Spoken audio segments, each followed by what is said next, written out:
Good afternoon, everyone, and welcome to the special meeting of the Santa Clara City Council. I'd like to call the meeting to order. Could you please stand for the Pledge of Allegiance and remain standing for our statement of values? I pledge allegiance to the flag of the United States of America and to the republic for which it stands, one nation, under God, indivisible, with liberty and justice for all. As we gather, we humbly seek blessings upon this meeting. May we act with strength, courage, and will to perform our obligations and duties to our people with justice to all. Let us seek wisdom so we may act in the best interest of our people, our neighbors, and our country. All this we ask so we may serve our community with fairness and respect, putting their needs before all. Thank you. Please be seated. Roll call, Assistant City Clerk. Thank you, Madam Mayor.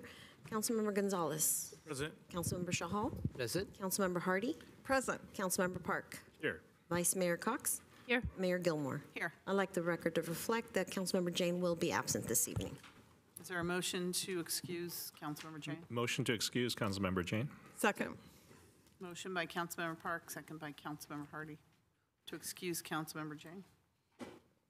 Everything's roll call now, right? Is it roll call or does it matter? No, okay. Very It's good. just one, and he's not remote. He's not, he's not here.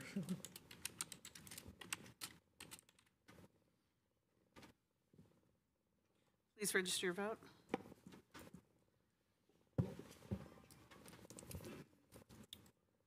And that passes unanimously by those present. City Clerk? Okay, Madam Mayor, I'd like to read the Statement of Behavioral Standards for this evening. The City of Santa Clara has adopted a code of ethics and values and behavioral standards for public meetings to promote and maintain the highest levels of conduct. This includes mutual respect, robust discussion, and allowing city business to be done in an efficient and consistent manner. Please note that as the presiding officer, the mayor's direction in matters of process and decorum should be followed, and that use of the gavel indicates all conversations must conclude and everyone in attendance should come to order and attention. Welcome and thank you for your participation. That it? Okay. Good evening, everyone. For today's meeting, the council's back in person and is conducting its meeting in a hybrid manner. The public is welcome to attend in person, and the city continues to use a Zoom feature to allow participation from your home or office. Members of the public can still join via the link and/or call into the Zoom meeting phone number shown on the screen now. So we're going to move on now to the council agenda. Okay, we have interviews for various commissions today. And our first item is item number 1, action to conduct applicant interviews and appoint 5 applicants to the Senior Advisory Commission to serve 3 partial terms ending June 30th, 2026, 1 partial term ending June 30th, 2027, and 1 partial term ending June 30th, 2028. So the recommendation is to appoint 5 applicants. So City Clerk, I know you have spoken to all of these applicants and have given them a time to interview? Yes. Yes, so can you please explain what they will be doing? They will come up and give us an opening statement of how, is it 3 minutes? Yes, thank you, Madam Mayor. Nora Pimentel, Assistant City Clerk. So this evening, as you stated, you will be interviewing 5 applicants. We initially received 6 applications, which is policy to receive 1 more over than those that we are filling. However, that 6th applicant did withdraw, so we still are at 5. All of the applicants have been apprised of tonight's process, which is 3 minutes of introduction, followed by council questions, and they've all been given those questions, and then they have 1 minute closing remarks. And following the interviews, then council will deliberate and make their appointment this evening. Okay, so it's up to the council, since there's 5 applicants and 5 openings, what we do at the end of this, the interview session. And we will start, when we do start our questions, we'll start with Councilmember Gonzalez, and then we'll each go down the line and ask a question to the applicant. So let's get started with our first applicant. Would you like to call them? Yes. Assistant City Clerk. And we apologize that we're starting a little behind from our time We'll slots. catch up. Yeah, our first person, your first person to interview, Madam Mayor and Council, is Mr. Rick Andrews, and he is here in person.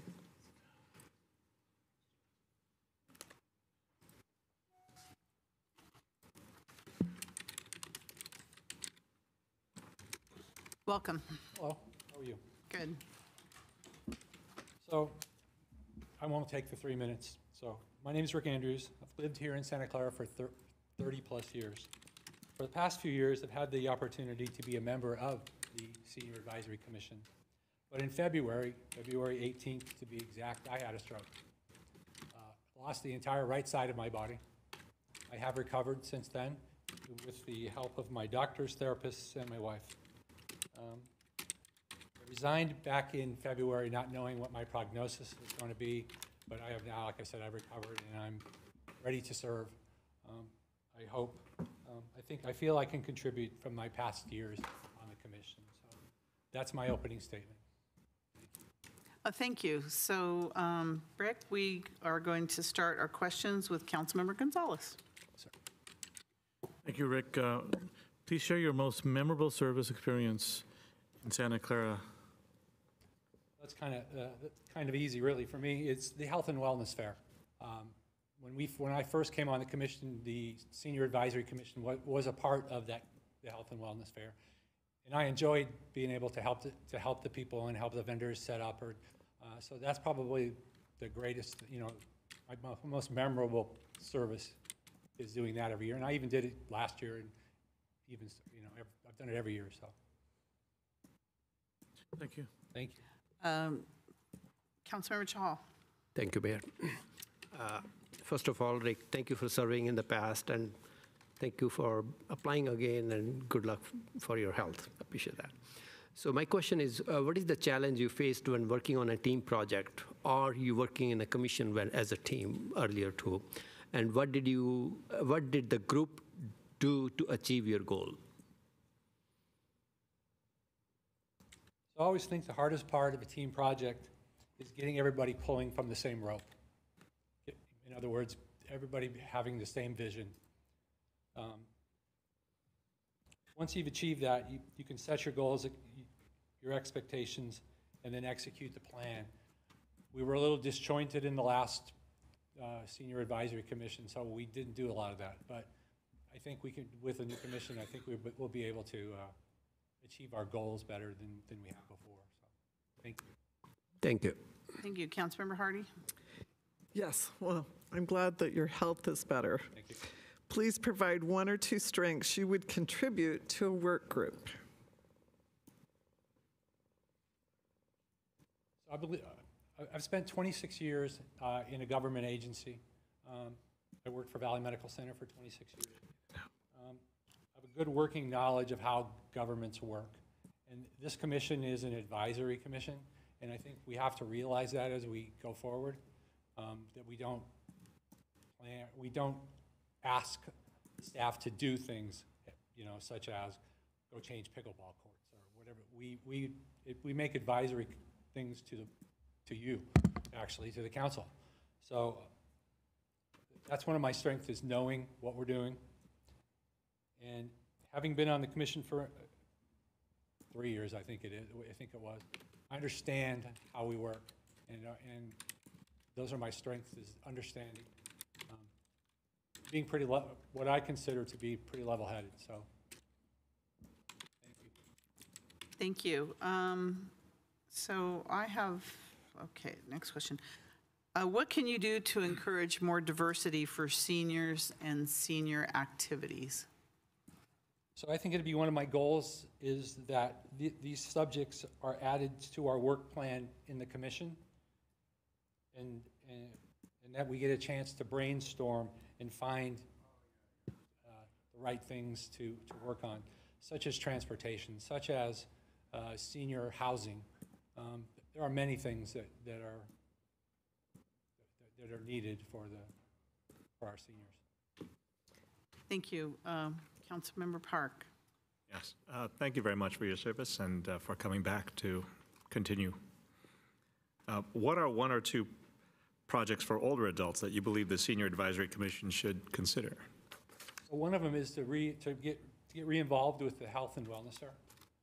We disengaged from that a couple of years ago. Also to advocate for senior housing and transportation for seniors, to get them back and forth from their medical appointments. Those are big deals that everybody talks about in those meetings. Hard to get established, but I think those are very important to get moving. Understood. Thank you very much, sir. Thank you. So now it's time for your I closing. don't have a closing statement, so we'll be able to get you guys to the next slide. Thank you. Well, you we've very just much. caught up with our first applicant. Thank you so much. Thank you, Rick. Okay, next. The next applicant is Chris Kishore Kapadia, and he is here in person. Well, please come forward. Welcome. Chris, Chris, can you move this to your mouth, the microphone, towards you? Yeah, very good. So everyone at home can hear you. Can everybody hear me okay now? Yes, we hear you from home. Okay. Yes, they can hear you. How about now? Perfect. Thank you. Great. So this is my first time, and I'm a little bit nervous, so bear with me. Although I have formed companies and employed many people in the past, but not done so for many years now. So my story is a successful immigrant story. I was 11 years old, and my teacher said that, can anybody give a proof that light travels in a straight line? So among 35, 40 students, I raised my hand and few others. Teacher picked me and said, can you answer? So I said, our shadow. If the light did not travel in a straight line, we would not see our shadow. I was 11 years old. So teacher was very happy. Moving forward, I scored well in math and science, graduated from high school, and went to St. Xavier's College in Bombay. And I took courses in science and engineering, during which I joined ROTC Air Wing of the government program, where they were training Air Force officers, future Air Force officers. After 2 years, they selected me for a pilot program. They gave me training. At the age of 17, I got my private pilot's license. Going forward 2 more years, I completed 150 hours of flying, and I was 50 hours away from commercial license. And I said, there were no jobs at that time, so I said, let me see what are my options. And I decided to do engineering and electronics. During the course of ROTC, a friend of mine was flying radio-controlled models. So I said, how does it work? He said, it's all about radio waves and electronics. So I said, okay, interesting. I would like to learn something about electronics. Going fast forward again, after doing my pilot's training and learning about all these machines and technology, I said, I need to do my engineering now. So I came to the US. I did my engineering. I got my master's degree from Santa Clara University with 3.85 GPA. My professor asked me to do PhD in digital signal processing, but to which I said no, because if you do that, you have to move to the East Coast because no jobs were available here. Thank you. I'm going to have to stop you now because I want to make sure everyone's treated fairly. So we're going to start now with questions for you. No problem. All right. We're going to start with Vice Mayor Cox. Thank you for being here today. Again, the questions will be ones you've heard, but please share your most memorable service experience in Santa Clara. When I was trying to become a consultant, the business department in Santa Clara was extremely helpful to guide me through all the hoops and all the procedure, because you have to have licenses, insurance, and many other formalities, so I could become a consultant. And so that was my most memorable experience. Thank you. Councilmember Gonzalez. Thank you. What is a challenge you face when working on a team project, and what did the group do to achieve your goal? First of all, whenever you're working with a team, you have to select the right team member. Suppose you are given the team member, you have no choice. Then to explain them the project in depth, including the financial implications and its implication on the growth of the company. And as a founder of a couple of companies myself, I had to go through that, and I was successful. Thank you. Thank you. Councilmember Chahal. Thank you for applying, Mr. Chris. Please provide 1 or 2 strengths you would contribute to work group. Okay, I had experience in leading a project and bringing to successful conclusion. I have developed several products during my lifetime, and I have done that repeatedly over and over again. And in order to develop a product, you have to plan a proper strategy and be successful at the end. Thank you. Councilmember Hardy. What can you do to encourage more diversity for seniors and senior activities? Community outreach. Okay, I'm a big proponent of that community outreach, because I volunteer at Santa Clara Senior Center, put in more than 500 hours, and I have seen many people during that period going through various difficulties in their life. And there are some people we have to reach that have not even come to senior center. So community outreach is on the top of the list. That how can we reach them, especially people who are poor, who are in low-income area. They don't know anything. At Santa Clara Center, if you go to the parking lot, half of the cars are Teslas, half of the cars are SUVs and high-end cars. So we, educated people, know where to get the services, but the people. So outreach, how do we do that? We go to the area and talk about it, pitch a tent, have them come and talk to people. Thank you. All right, what are 1 or 2 projects for older adults that you believe the Senior Advisory Commission should consider? Yeah, one of the things I said, that senior outreach events at multiple locations and feedback from such events. Senior help desk, virtual and physical. We can do that at Senior Center or some other locations. And we provide this help desk so that people can look at or talk to a real person, not virtual, not a chatbot. And housing help. Seniors do need. The rents are too high. They do not know how to apply. They do not know how to put their name on the waiting list and all that. I've gone through that, so I know a little bit about it. And if we can help them with this, we'll be definitely able to really make some indent. Thank you. So we're ready for your closing statement when you're ready.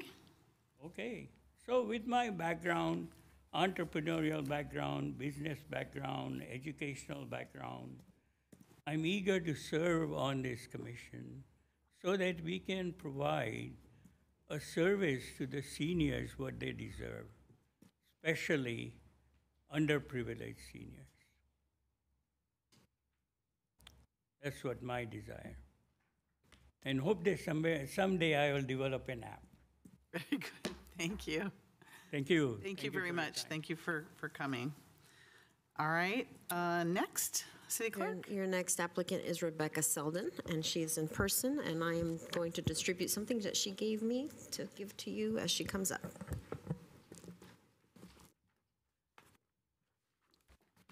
Let's get that first before you start, so we're not distracted. Thank you. Thank you. Thank you.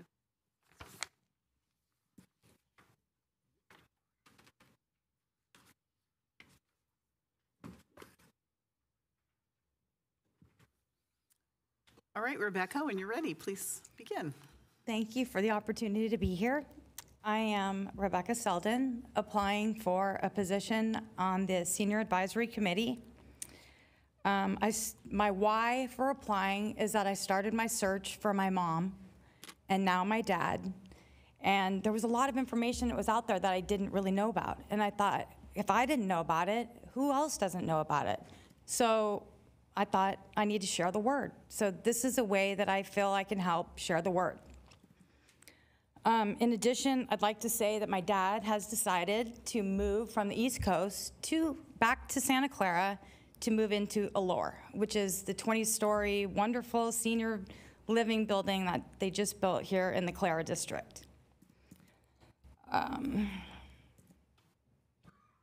So, like I said, I'm applying for this position to advocate for aging adults in Santa Clara, to collaboratively work with the commission to research and ultimately recommend to the council what we learned through talking to residents about their wants and their needs. I have the skill set to be collaborative, efficient, solution-based, and out-of-the-box thinker. Small changes make big impacts, and I'm asking for your vote. I grew up in California. I've been a resident in Santa Clara since 2001. I raised both my sons here, and they went through the Santa Clara Unified School Districts. Some of my hobbies are doing hair, gardening, and traveling. My background has always been in customer service. I started in the restaurant business, starting as a dishwasher and making my way up to the bartender. Not all in one time, but over the years. I also got my cosmetology license out of high school and still continue to enjoy doing hair. But with that, there's a lot of listening, there's a lot of understanding what people are saying, translating-ish. So I feel like my listening skills are really good. Also, currently, I'm in real estate, and I grew from 2005 as a mentee to now a mentor. I graduated from West Valley Community College with 2 AAs back in 2003. I graduated from Indiana Wesleyan University, and I'm a member of the Women's League, and I worked in a participation school in Santa Clara, and I support domestic violence victims.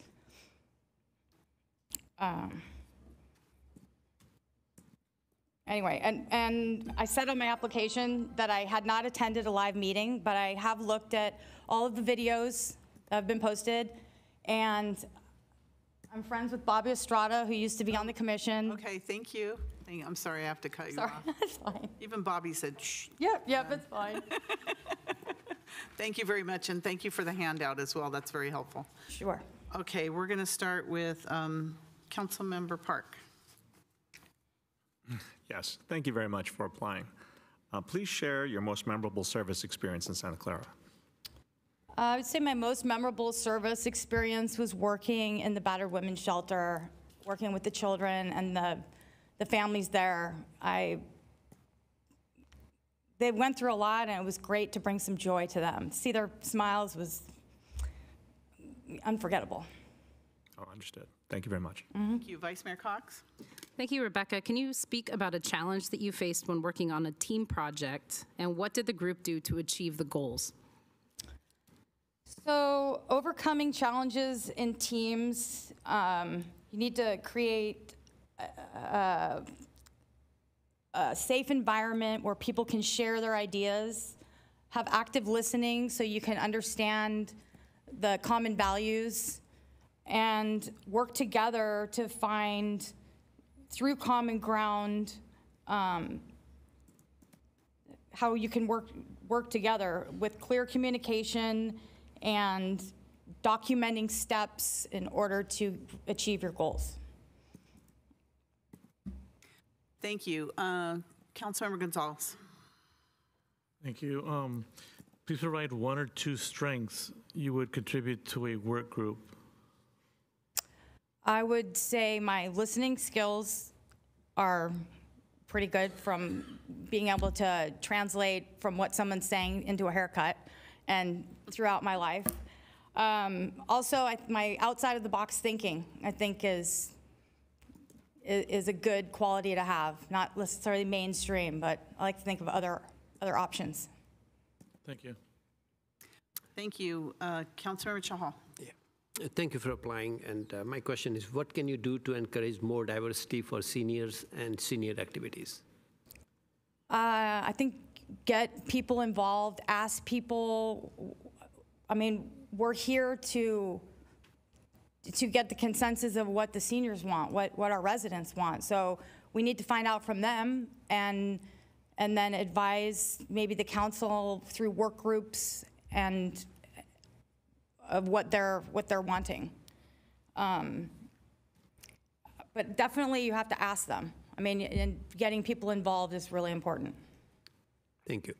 Thank you. Councilmember Hardy. You can tell your dad we have better weather here than they do on the East Coast. I know. So smart to me back here. What are one, maybe two projects for older adults, you kind of mentioned this a little bit, that you believe the Senior Advisory Commission should consider?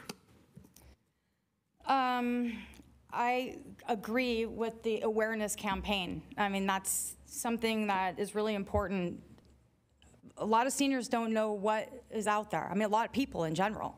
But there's certain services that are just qualified for seniors, so that's important to get the word out. I don't know how we can do it through work groups, but maybe collaborating with Parks and Rec and utilizing their website as well as other websites, social media, print advertising, and maybe even door-to-door. I don't know if that's even allowed.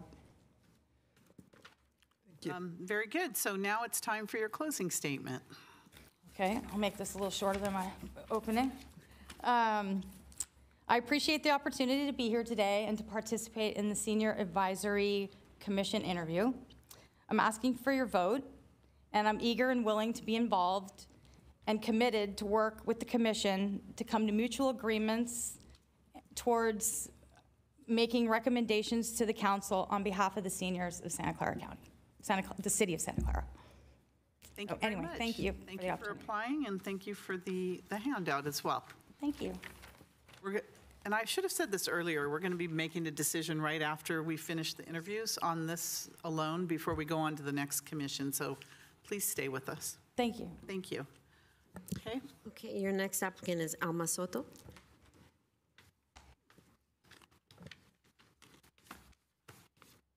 welcome. Good afternoon, everybody. How are you? Great. So when you're ready for your opening statement, Yes. Alma, go ahead, please. Yes.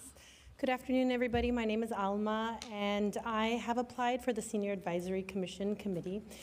And the reason why I have applied is initially, my awareness for senior services and seniors in general was very limited.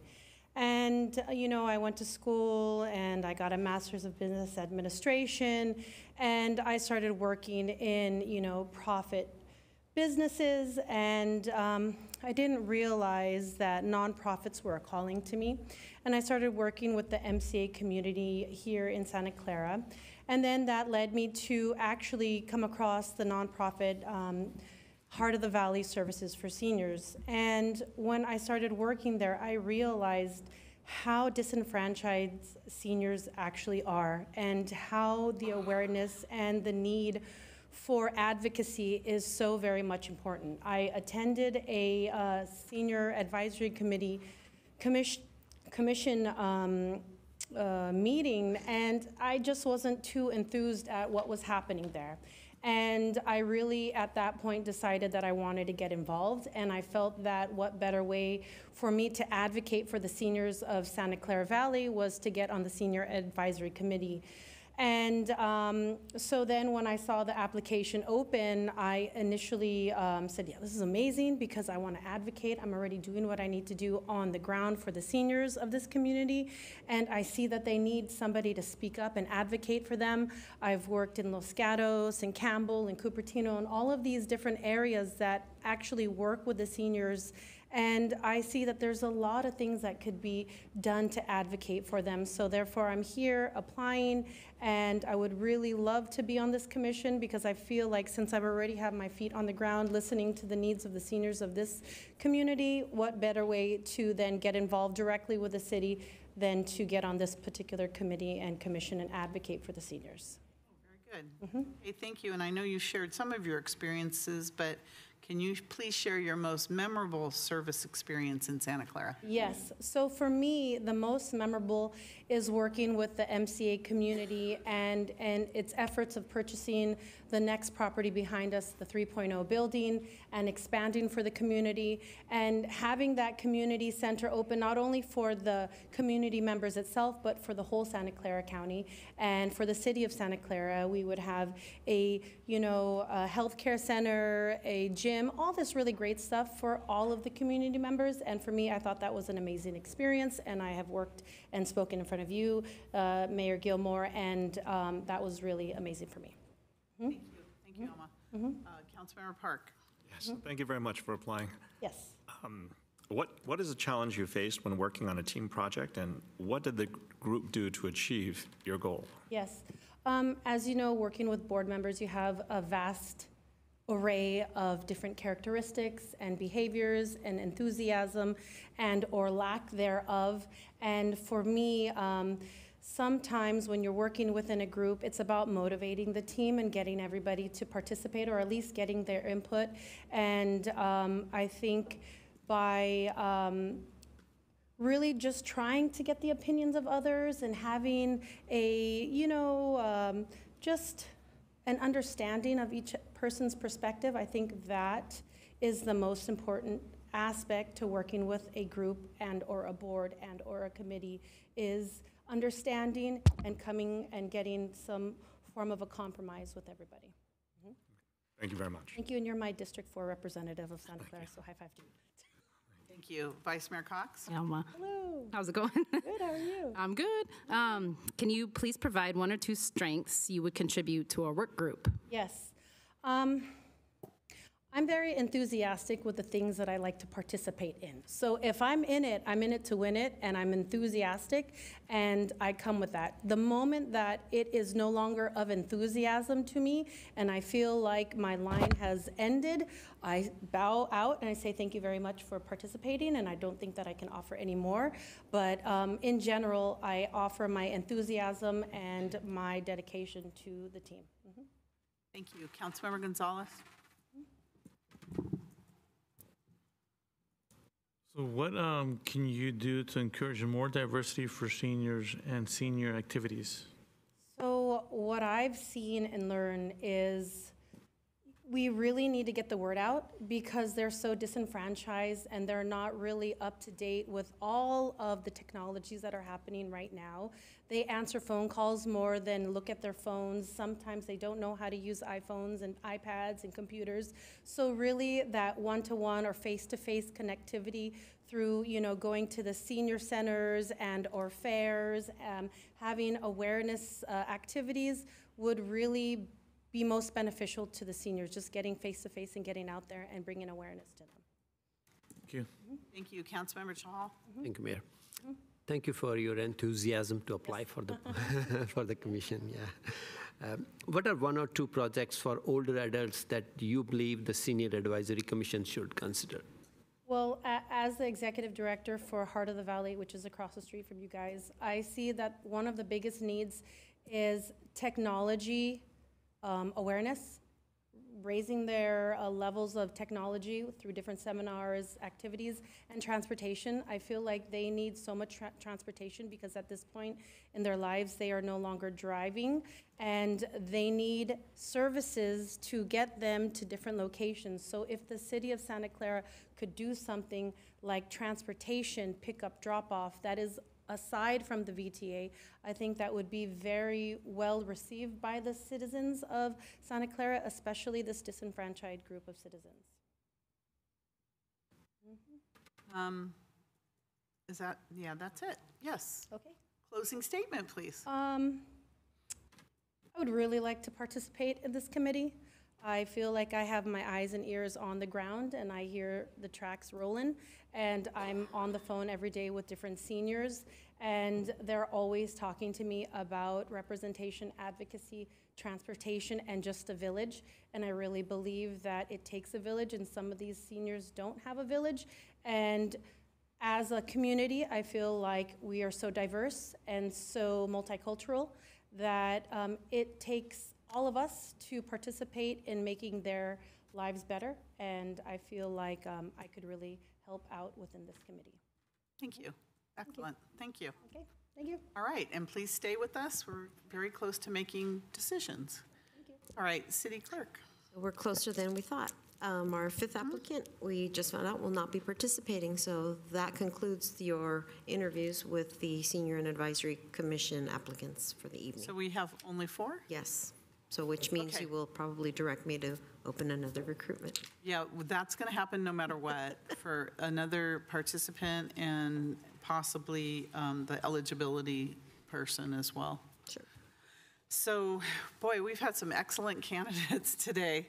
So I think because we started with 6, do we have to go back out again? Can we make this a decision this evening for these? You 4? can make a decision. Yeah, because we did We start have- with 6. That was one more than what we needed. Correct, and that And- person withdrew. And so, all right, so the way I was looking at this is that there's 5 partial terms. And they go by, the partial terms means that you can complete a partial term and then still be eligible for 2 full terms after that. So we have 2 partials that one ends in 2028, which would be the longest term for this commission. One ends in 2027, which would be the second longest term, and then 3 that end in 2026. So I would recommend to the council that we pick 2 applicants for the first 2, the 2 longest terms, and then the 2 that are left, if you want to support them for the 2026. Does that make sense? So if we select 2 now, just for the 2, I think they're all excellent candidates. Are we prepared? Let me ask that first. Are we prepared to support all 4 of them for the commission? Anybody have any objection to that? I thought they were all excellent. So let's start then, City Clerk, with we each have 2 votes? And we can fill the first 2, the 2 longest terms. Yes. Madam Mayor, just a point of clarity for me. So we did get 5 applications. Does that mean the 5th application, she's not here participating, but she can still be part of the commission, or did she pull herself out? She's not participating. Anybody, go ahead, City Clerk. You can answer that. Right, so, yes, she was to be here in person, but we were following up as to where she was, and so she stated she was not going to participate, so that's a withdrawal. So then that person is no longer in the running for this. So we're only considering the 4 applicants yes. that we interviewed this evening, Yes. right? Okay, so are we ready to do congratulations to all of you that interviewed. I have to say that, first of all. Believe me, it's never this easy to have so many outstanding applicants. So let's just now vote for just the 2 longest terms, which would be quite long. So, as a commitment. So, all All right, how do we do this, City Clerk? So, You just go to each person? yeah, I'll just Okay. go down. So let's take a minute.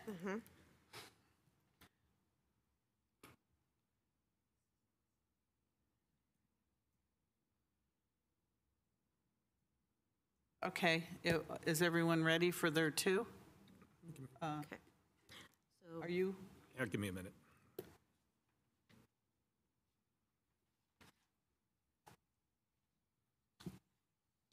But everyone's a winner in the end, so this is, congratulations.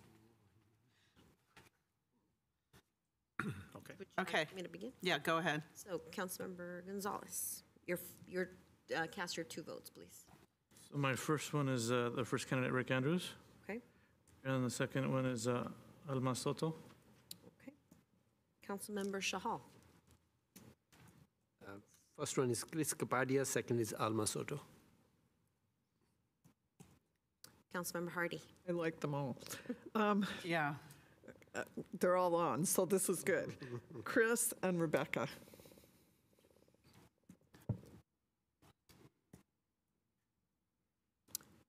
Councilmember Park. I'm going to go with Alma and Rick.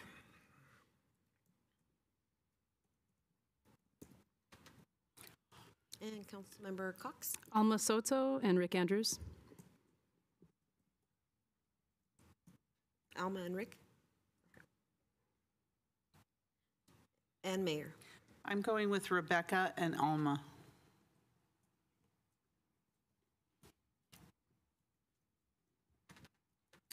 Okay, so the highest vote getters for the 2027 and 2028 terms would be Alma with 5 votes, and then Rick with 3. Okay, so, all right, so, okay, Alma's 1, Rick 2, and then Chris and Rebecca. Okay. So just, Let's start with, or can we have one motion and list them in line? So may I have a motion for Alma for the term ending June 30th, 2028? Rick Andrews for the term ending June 30th, 2027? I'll make a motion to appoint. Wait, I'm not finished. Yeah, the rest of them are. Chris Kapadia for the term ending June 30th, 2026, and Rebecca Selden for the term ending June 30th, 2026. I'll make a motion to appoint Alma Soto for the partial term ending 2028, and Rick Adams for the partial term ending 2027, and Chris Kapadia and Rebecca Sheldon for the term ending 2026. Second. All 4 are appointed Yep. for the appointment. I'm seconding the motion. So we have a motion and a second, and these terms can be from, if you do the full 8 to 4-year terms as well, can be from 8 to 12, 10 to 12 plus years. So you've committed. We'll have you sign on the way out. I'm kidding. Okay, City Clerk, when you're ready, please register your vote, everyone.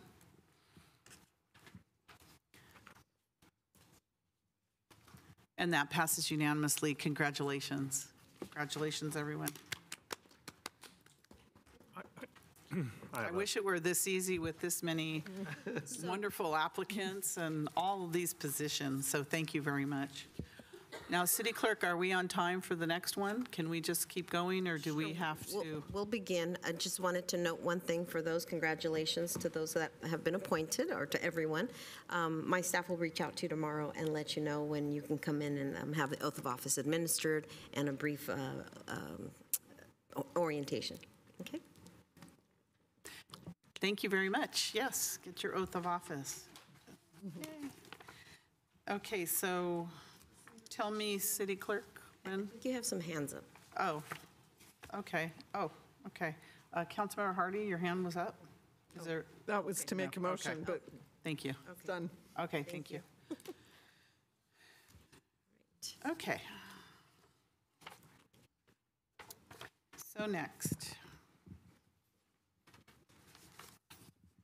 we have the action to conduct applicant interviews and appoint 2 applicants to the Bicycle and Pedestrian Advisory Committee to serve 1 partial term ending June 30th, 2027, and 1 full term ending June 30th, 2029.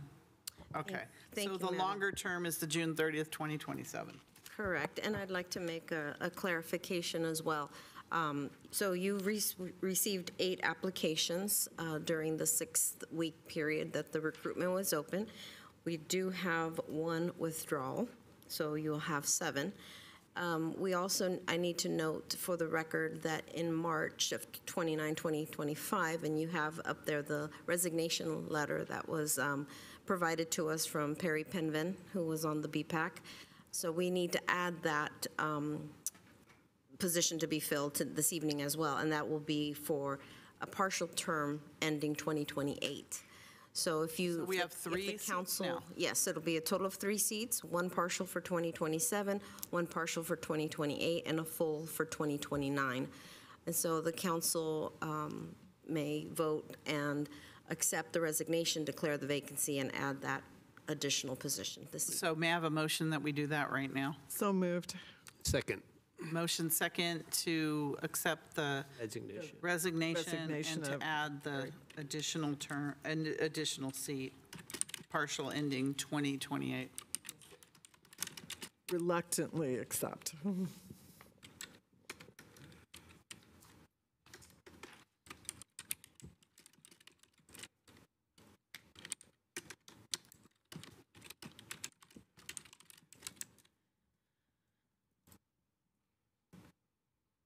Please register your vote.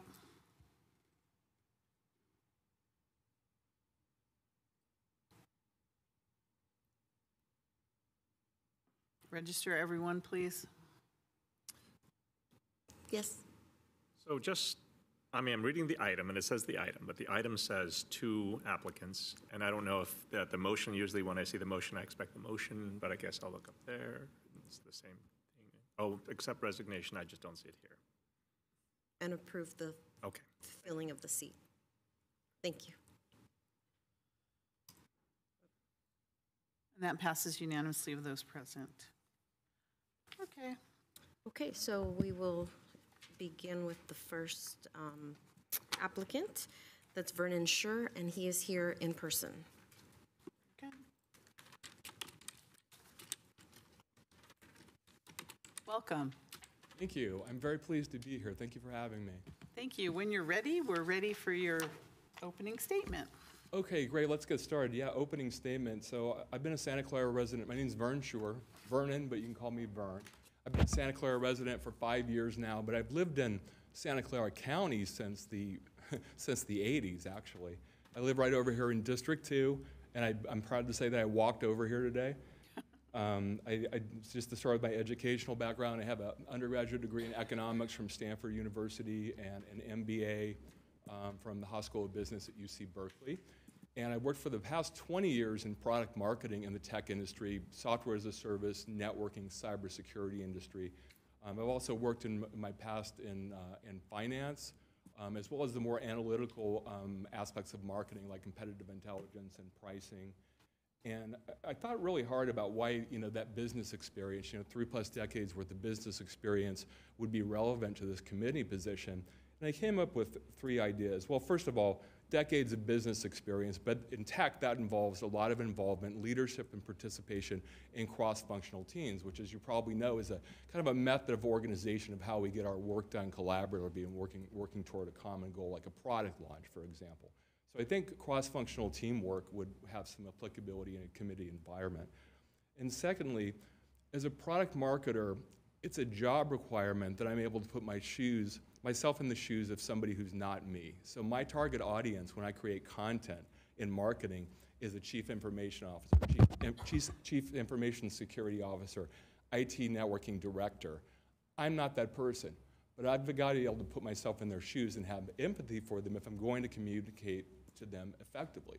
And I think here too, Certainly I have needs and preferences in terms of bicycle and pedestrian activities, but it's not all about me. In fact, it's not mostly about me. It's about the populace, right? The needs and preferences of the citizens of Santa Clara. So I think that ability to apply, to put myself in another person's shoes and have empathy would be highly applicable here.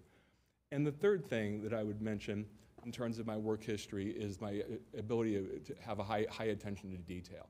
And definitely in the preparation process for this discussion, one thing I learned is that I have a lot to learn, and attention to detail would really help me in going through the city budget, which is one of the questions that we're going to discuss. So yeah, I think attention to detail is the third thing. I'm not somebody who's going to hover above 20,000 feet above and look down on the work being done. I'm a feet on the ground kind of person, very hands-on. Very good, thank you. We're going to start with Councilmember Chahal. I think it was me. Councilmember Hardy. Can we start with Councilmember Chahal? Because I already wrote it out, thanks. Yes. Madam Mayor, could you please, or if Councilmember Hardy can, if you noticed, I scratched out a question, I think it was number 2? 3. Or number 3. And if you'd like to explain the reason why I scratched that out, and Councilmember Hardy knows why. And so that question won't be asked, and Will not be asked? Will not be asked. And if you'd like to speak to that, Councilmember Hardy. So we're not asking the question. Right, there's a Are new- we asking the new question? We're asking the new question. Do all the They do applicants not have know. the new question? No, this happened before the council meeting. Oh, so we have a secret question. Okay. Thank you. Well, it doesn't help you, but it might help those after you, though. Do we want to Go ahead. she take? said. Well, it's a general question, so I think it's probably okay. You want some explanation from? A short explanation on why we took it out.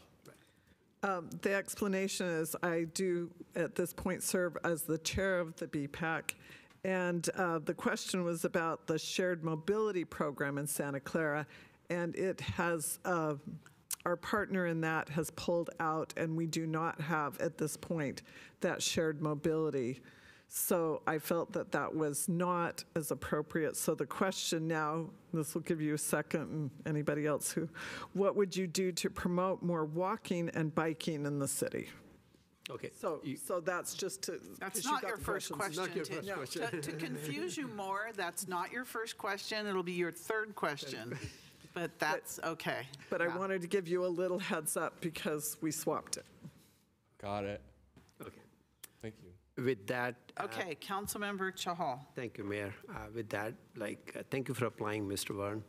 My question is, do you feel there should be more bike lockers in developments or public spaces? What would you do to advocate for those needs?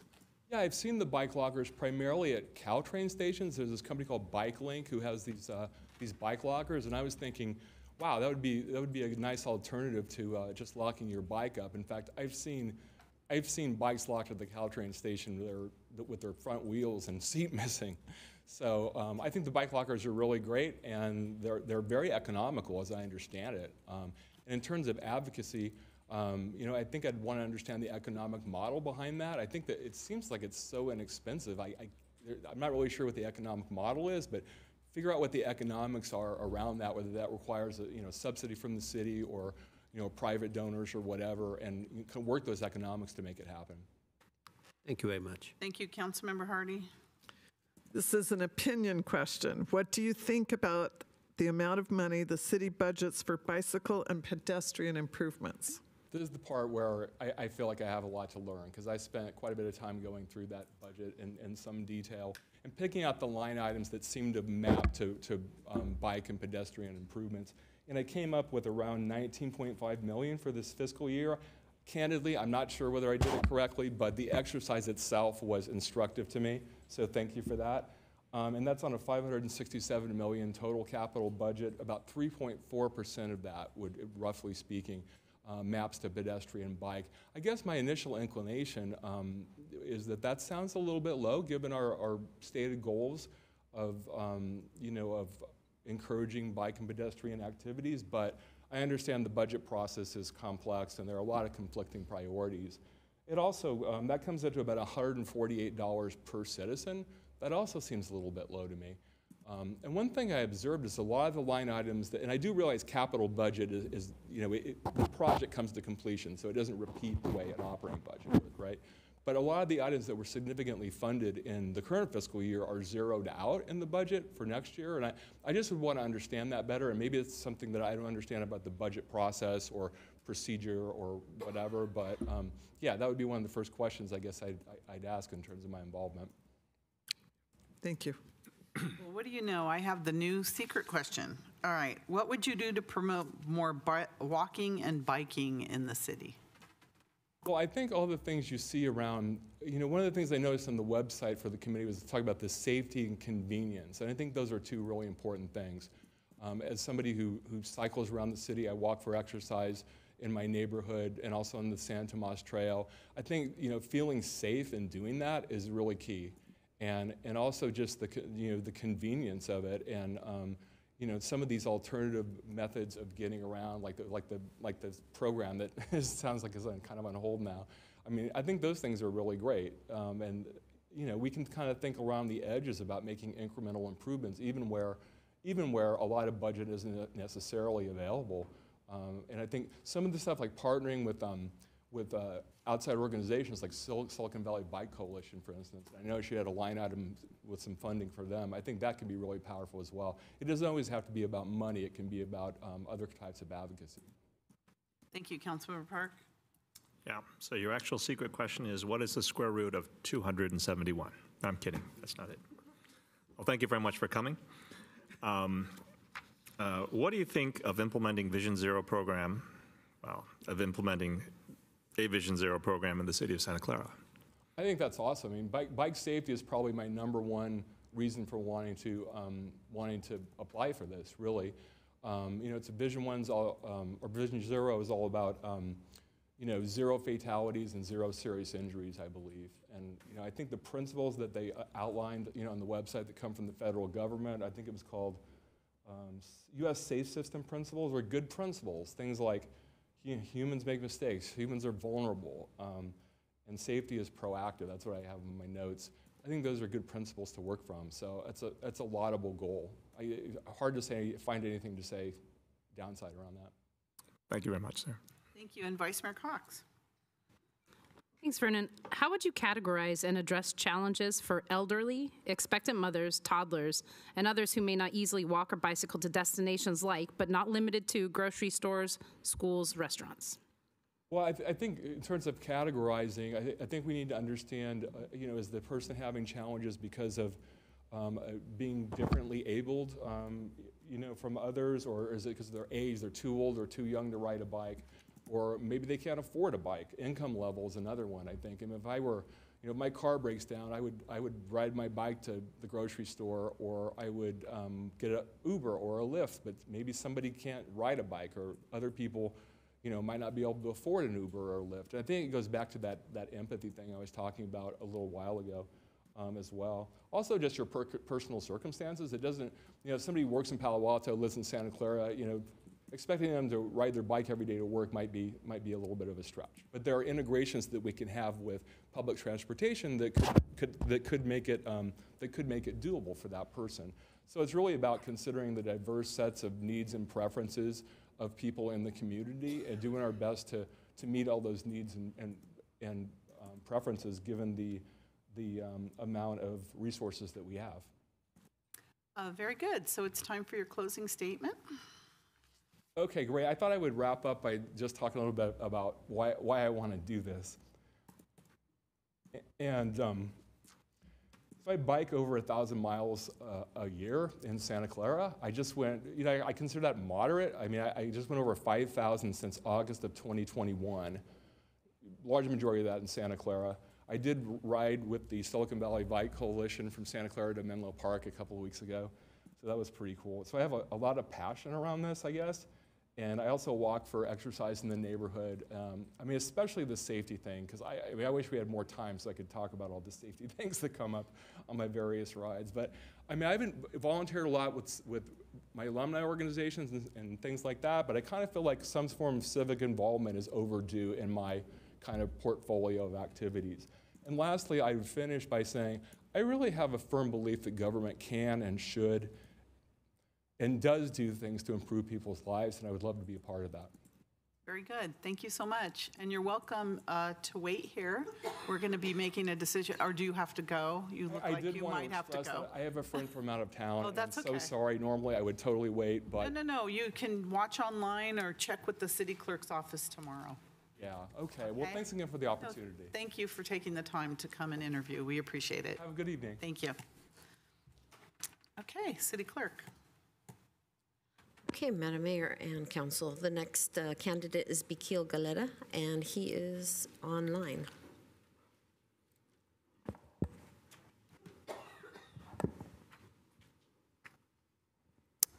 Okay, hello? Bikil, can you hear us? Yes, I'm hearing you. Thank you, and you may turn on your camera if you can. Oh, yeah. We're going to switch you over to panelists so you can turn your camera on. Okay. Hang tight.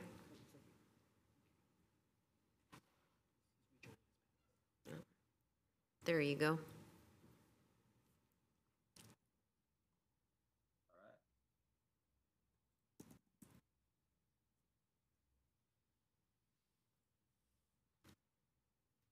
There you go. Can you hear us?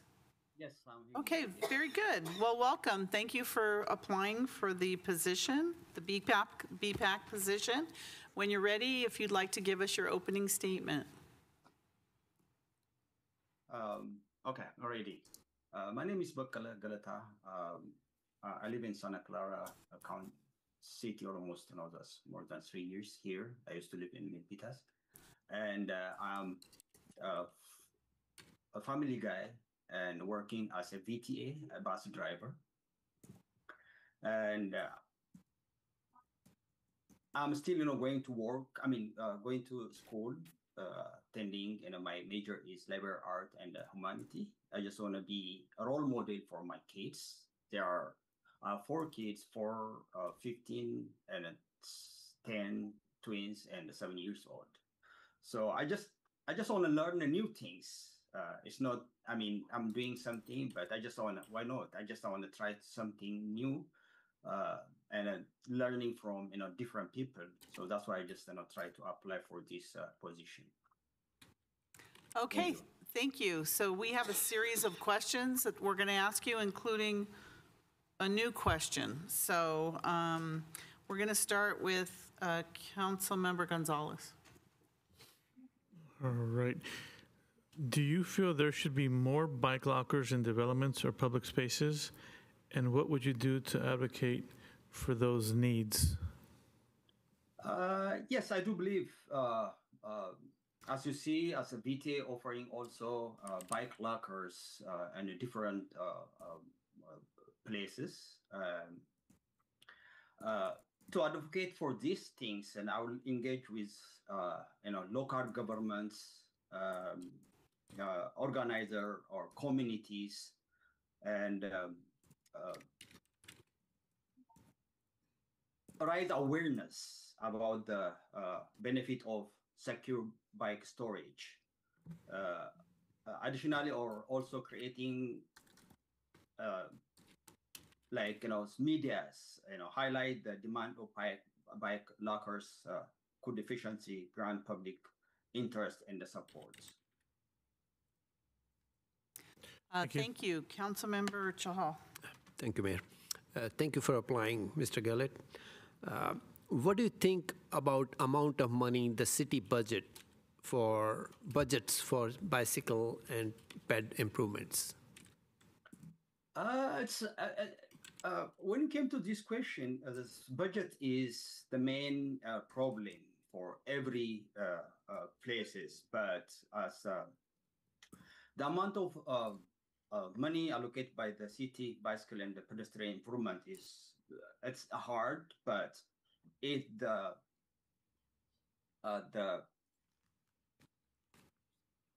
council or the city, to do these things, higher budget would be affect the city. They need more commitment to suitable transportation options. I think advocating for increasing funding could involve presenting data in the positive impact of such investment, such reduced traffic congestion and improve public health. So they need more budget about these things for bicycle and pedestrians improvements. Thank you. Thank you. Councilmember Hardy? Yes, now this question is just slightly different than the ones that were given out, because the one that was given out is not useful anymore. You may not have heard that. So it's pretty basic. What would you do to promote more walking and biking in the city? I think it's the main thing is that's biking and for in the city is more important and it's working with the public, with the transportation agency also. It's more important to do that things. That's much I know. So that's. Well, that's fine. Thank you. Okay, thank you. What would you think of implementing what do you think of implementing Vision Zero program in the city of Santa Clara? I see it's about the implementing of Vision Zero. There's a Vision Zero. There is some, I see when I drive a bus, there is a lot of posters. They say Vision Zero. So to implement about Vision Zero program in Santa Clara is it's a good commendable approach, eliminating traffic-related fatality and serious injury.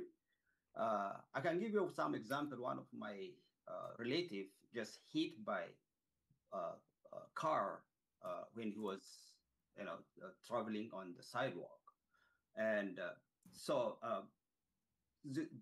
this public education have to be, we have to educate people, public, and announcements. There is a lot of posters have to be, do. Have to be policy change. There is a lot of, there is no awareness about, Vision Zero in the cities. So I will work with the community members and advocacy group, or create culture of safety on the road.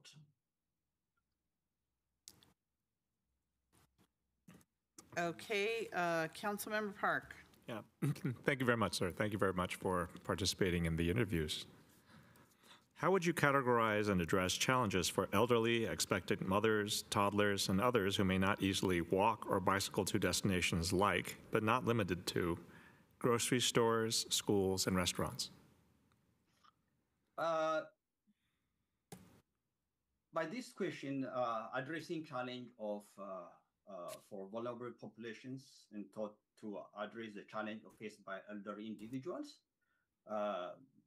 those mothers, toddlers, and other men who struggle with walking, with biking or destination. It is important to enhance accessibility features such as well-maintained sidewalks, safe crossings, and adequate sitting area, implementing shuttle service. For example, what I see is Milpitas doing Milpitas City, they're just doing, with collaborate with VTA. There's a smart, so that kind of service, shuttle service, or community transportation program can also bridge the gap who need assistance. Thank you very much, sir. Thank you so much. I think we're ready for your closing statement now. All right, thank you for giving me this opportunity. I might not be maybe qualified for these things, but I was trying to give some ideas, knowledge, what I have to the county. and I was eager to work with, the city councils or, advocate all these kind of things. And thank you for your, time and give me this opportunity to work with you guys. Thank you. We appreciate it. So we're going to be making a decision at the end of our interview process. We have, I think, 6 more applicants to interview. So if you stay online with us, you can listen to our decision. So right, hopefully you'll stay with us. All right. Thank you very much. Thank you so much for interviewing. Thank you. Okay, your next candidate or applicant is Vamsi Gunda, and she is online on Zoom, so we'll move her over.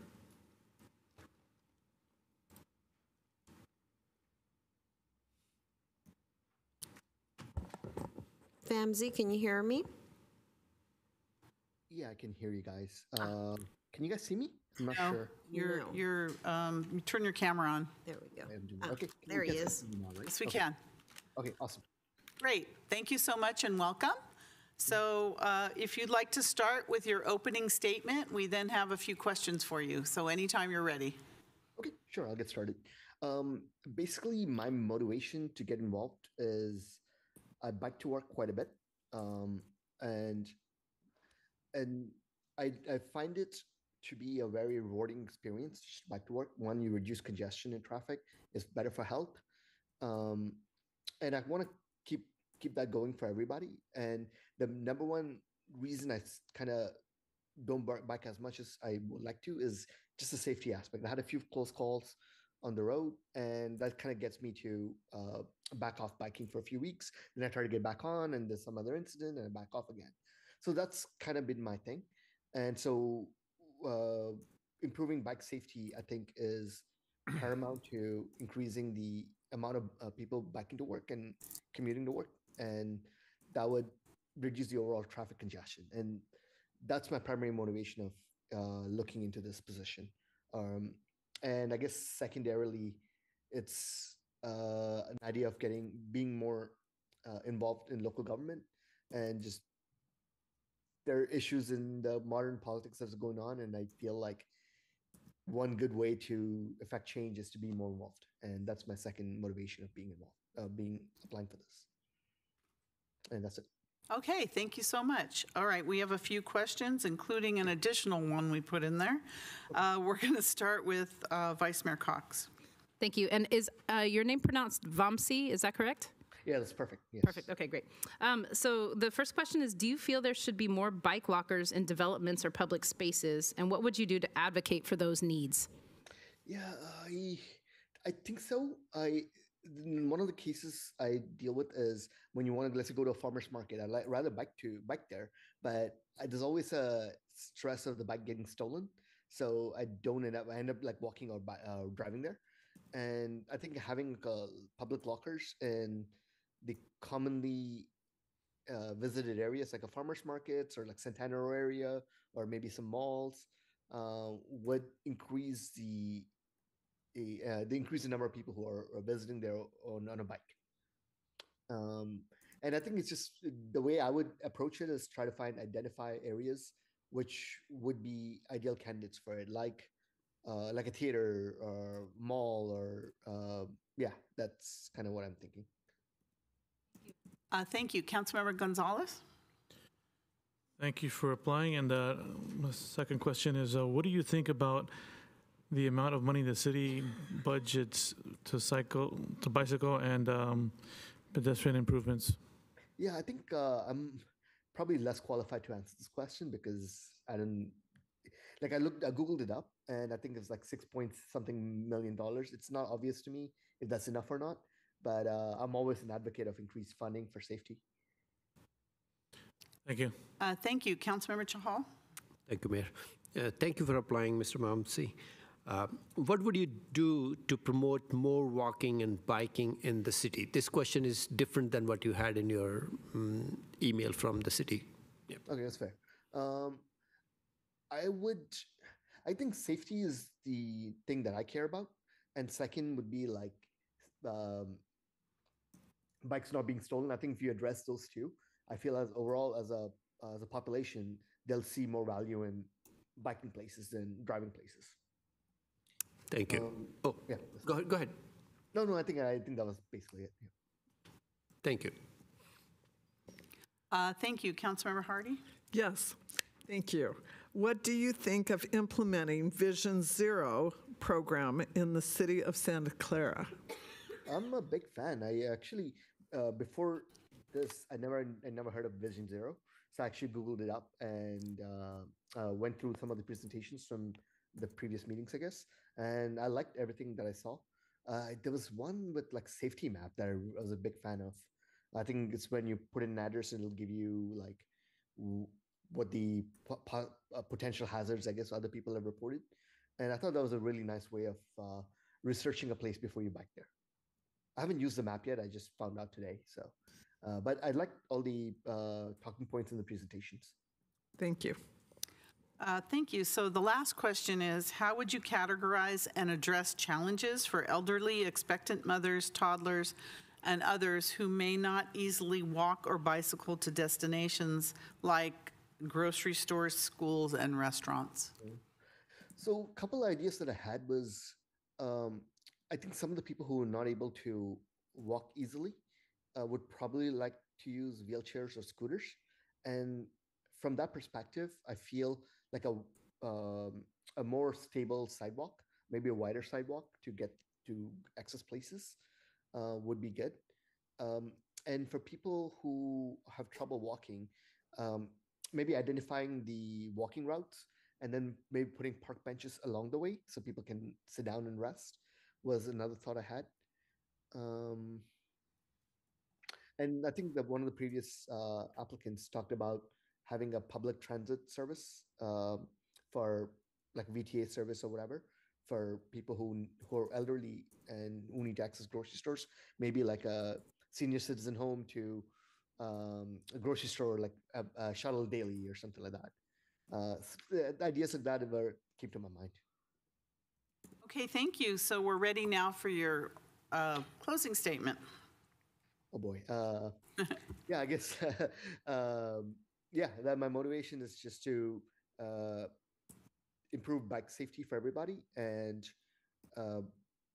have this, and it comes from a general civic sense that I want to be more involved in local government. And yeah, I hope to get a chance to participate and learn more on how the government works. And that's all. Very good. Thank you so much. Thank you for applying, and we'll be making a decision after we have a few more applicants to interview. Sure. So if you just hang with us online, we'll be making a decision very soon. But thank you so much for taking the time to apply. Thank you so much. Thank you.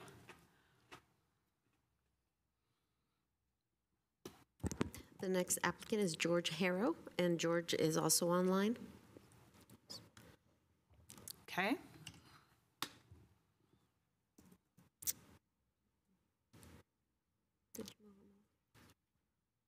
He's moving Hello, over. do we have him? To panelist. Yeah. Okay. Hi, George. Can you hear me? You're muted, George. George, you need to unmute and turn your camera on. Right, and turn your camera on. Thank you. Very good. Hi. Hello. Good evening. Good evening. Welcome. Apologize, I'm actually traveling, happen to be traveling today, so not as well organized as I'd like to. But good evening to all. Thank you so much. So we're going to ask you to give us your opening statement, and we have 5 questions for you and a closing statement. So whenever you're ready, George, go ahead. So my interests, I guess, really centered around the walking for pedestrians around the area. I live near the old downtown area, and just some recent experiences of kind of highlighted to me the importance of walking and the safety related to it. I have seen some noticeable changes in the last few months based on the work that the city's doing, and I hope to participate and encourage more of that because I see good things happening. Okay, very good. Then we're going to start with our questions, and we're going to start with Councilmember Park. Thank you very much, Mr. Harrell. That's good to see you again. Do you feel that there should be more bike lockers in developments or public spaces? What would you do to advocate for those needs? Certainly for any new development, if that could be written into the building plans as a requirement to say that so many spaces need to be allocated for, bike lockers or just bike racks to make sure that they're built into the plan before the development begins. Thank you very much, sir. Thank you, Vice Mayor Cox. Thank you. What do you think what do you think about the amount of money that the city budgets for bicycle and pedestrian improvements?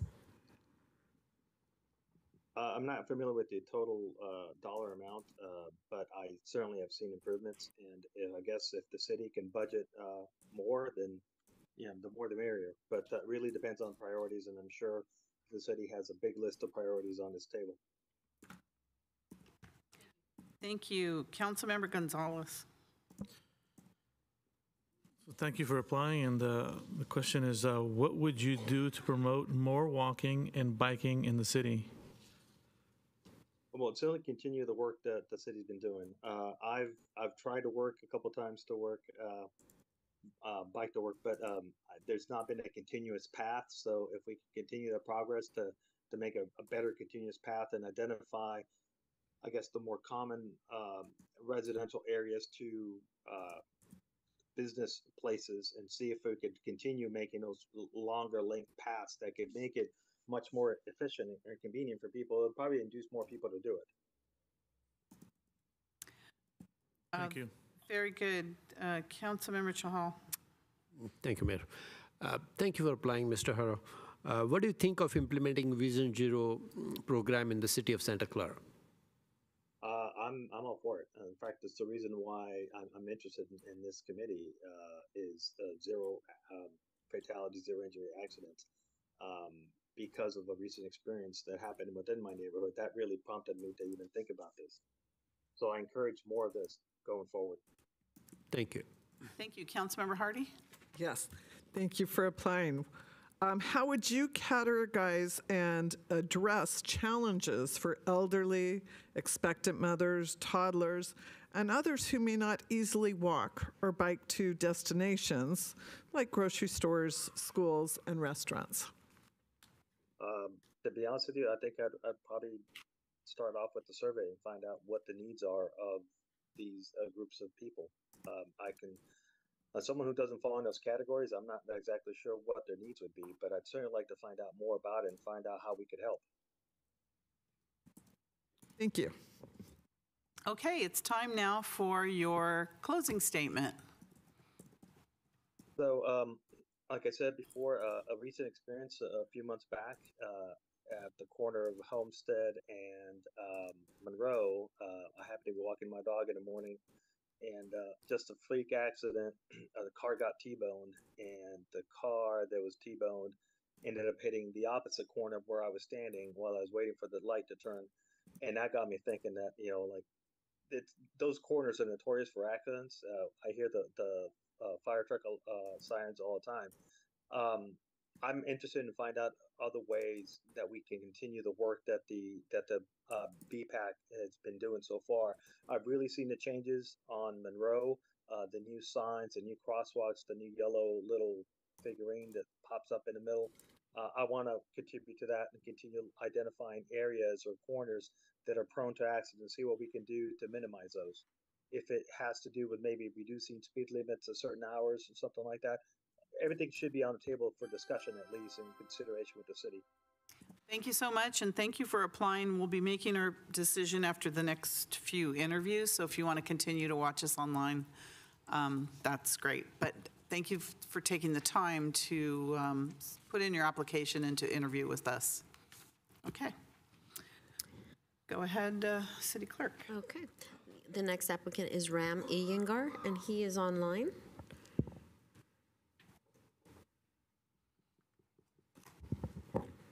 Please unmute yourself, Ram. There we go. Hello. Hello, nice to see you. Thank you for zooming in. Thank you very much. Oh, you're kind of frozen for a minute? Okay, it's fine.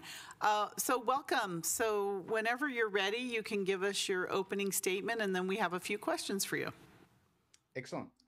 Good evening, members of the council. My name is Ram Iyengar, and I'm here tonight to respectfully ask for my appointment to the Bicycle and Pedestrian Advisory Committee.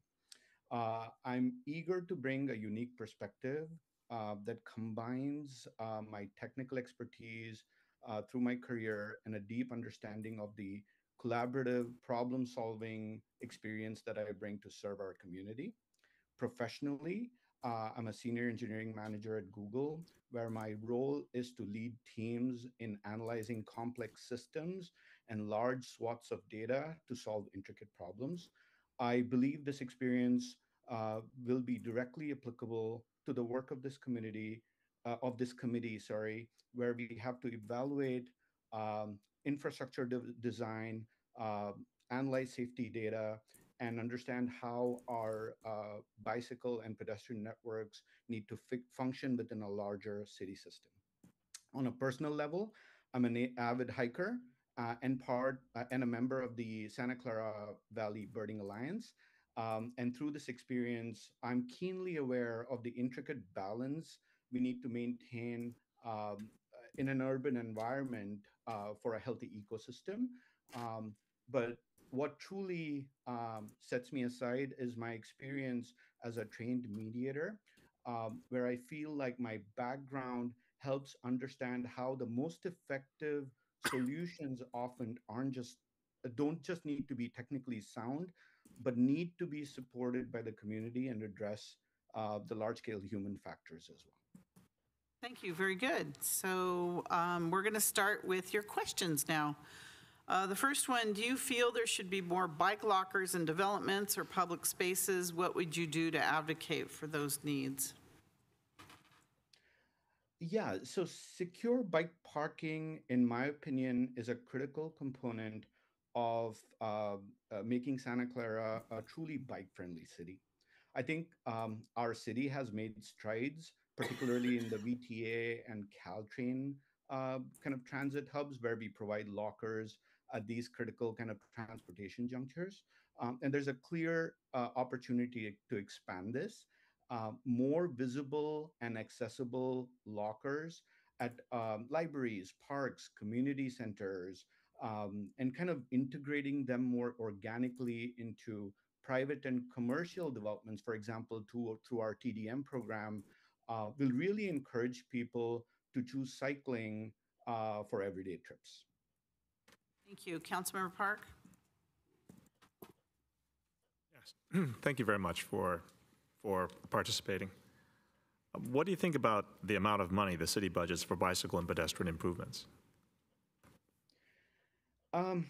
Based on a very high-level review of the city's budget, I feel like the city of Santa Clara has been making consistent multi-million-dollar investments in the bicycle and pedestrian improvements through the capital improvement program.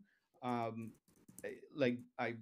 gleaned through a few databases and kind of dashboards that's been put out, and it feels like we have roughly 2.5% of the total city budget that we at least in 2024, 2025, have been committing towards improving that aspect of it, which shows serious commitment, and it goes beyond just planning into real implementation.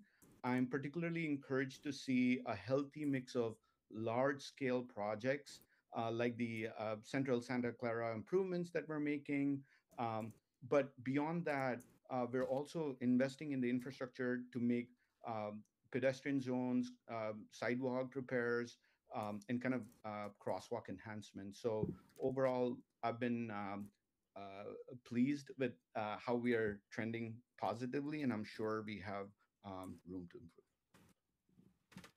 improve. Thank you. Yeah, thank you very much, sir. Vice Mayor Cox? Thank you, Ram. What would you do to promote more walking and biking in the city? I think I would do kind of a three-pronged approach there. First and foremost, we have to continue our commitment and continue investing in better safety guidelines and infrastructure improvements. Like I said, we're trending in the positive direction, and we need to continue on that. Second is we need to provide better connectivity across our networks. You know, uh, there are a lot of these pedestrian networks that have the last mile or the first mile problem. So how do we make it better so these networks are connecting residential to commercial to transportation zones seamlessly?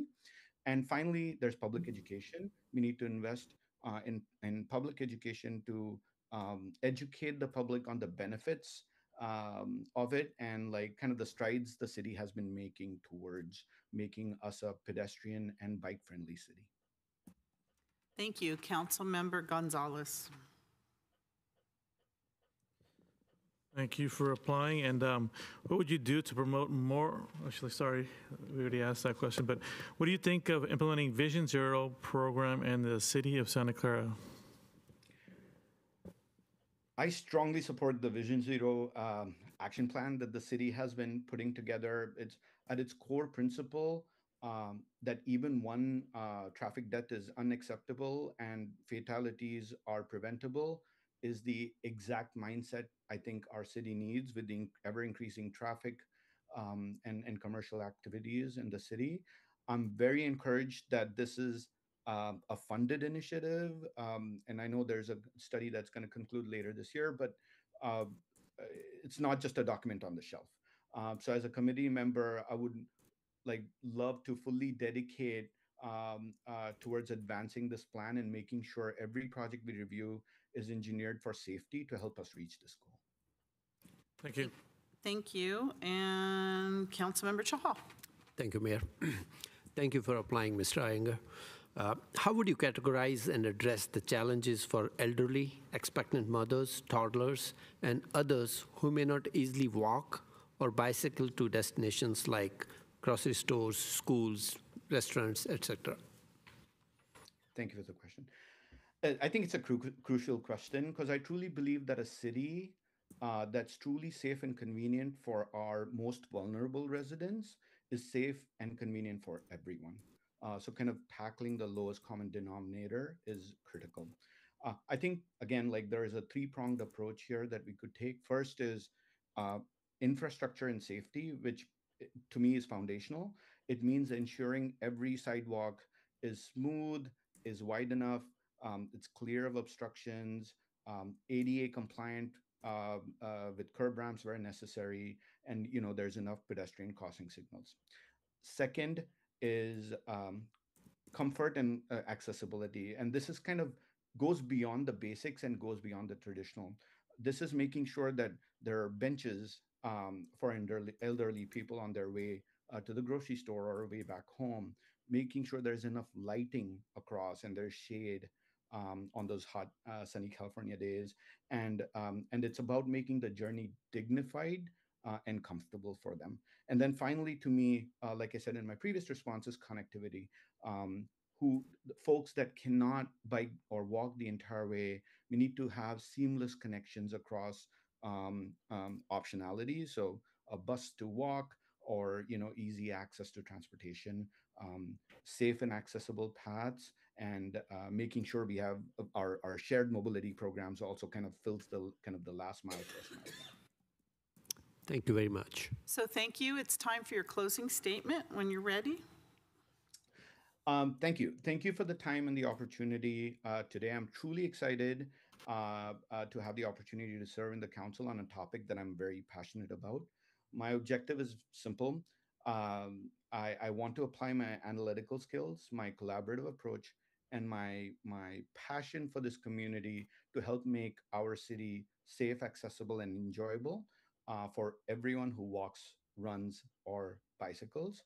I understand that advising the council requires navigating diverse user needs, sometimes competing interests. My experience as a trained mediator and background as an engineer has equipped me with the skills necessary to help foster those connections, listen to all stakeholders, and find common ground. Thank you for your consideration. Thank you for the interview, Ram, and thank you for applying. We appreciate you taking the time to do that. So stick with us in the next, we have a few more to interview, and then we're going to be making a decision this evening. All right, City Clerk. Okay, Patrick Callis is here in person. Welcome. Thank you for joining us. So when you're ready, we can start with your opening statement. Yes. Okay. My name is Patrick Callis, and I have been a resident of Santa Clara for about 5.5 years. I am a biking professional. I bike to work most days, as long as the weather is good. And I am involved in environmental consulting, so I work a lot with the bike infrastructure and also different planning ventures, so I understand a lot of the planning process from that perspective. I would like to help improve the bike infrastructure in the city of Santa Clara as much as I can and provide a on-the-ground and also high-level approach to this sort of venture as a supporting member of the community. I always love using the bike lanes around the city. I've also noticed some deficiencies where things hit like San Jose, and I think improving those different places in the city and improving safety would be a really helpful thing to help people do more biking in the city. After COVID, a lot of people got on the roads and started biking around more, and I think that seeing that was really encouraging for me to want to improve a lot of the bike infrastructure around the city as well. I love parking my bike around town, and I found out that there was not that many bike parking spaces around City Hall, which was interesting. So when I parked my bike, I had to walk a good distance away. So improving those type of facilities as well would be a great help to make people bike more in the city. Yeah. I guess our improvement should start at home here, right? Thanks for pointing that out. Okay. We're going to start with Councilmember Hardy. Thank you. Do you feel like there should be more bike lockers? Isn't that perfect? Okay. What was that? Your microphone. Oh, turn your microphone on. Oh, sorry. Do you feel like there should be more bike lockers in developments or public spaces? What would you do to advocate for those needs? That is hilarious. So bike parking is always important. I usually just lock my bike with a cable and stuff, so I don't usually use bike lockers, but the zoning code requires 1 bike parking space per apartment. Some people have more bikes, and that could be beneficial to have more bikes in developments and more safe bike parking for places where there's longer tenure of people. So, train stations, movie theaters, as mentioned before, and other places like that. So I think including those more and more would be good. But we also should make sure that we're appropriately applying those in certain places, because we don't want to just be putting bike lockers everywhere where they're not necessary. Thank you, Patrick. What do you think about the amount of money the city budgets for bicycle and pedestrian improvements?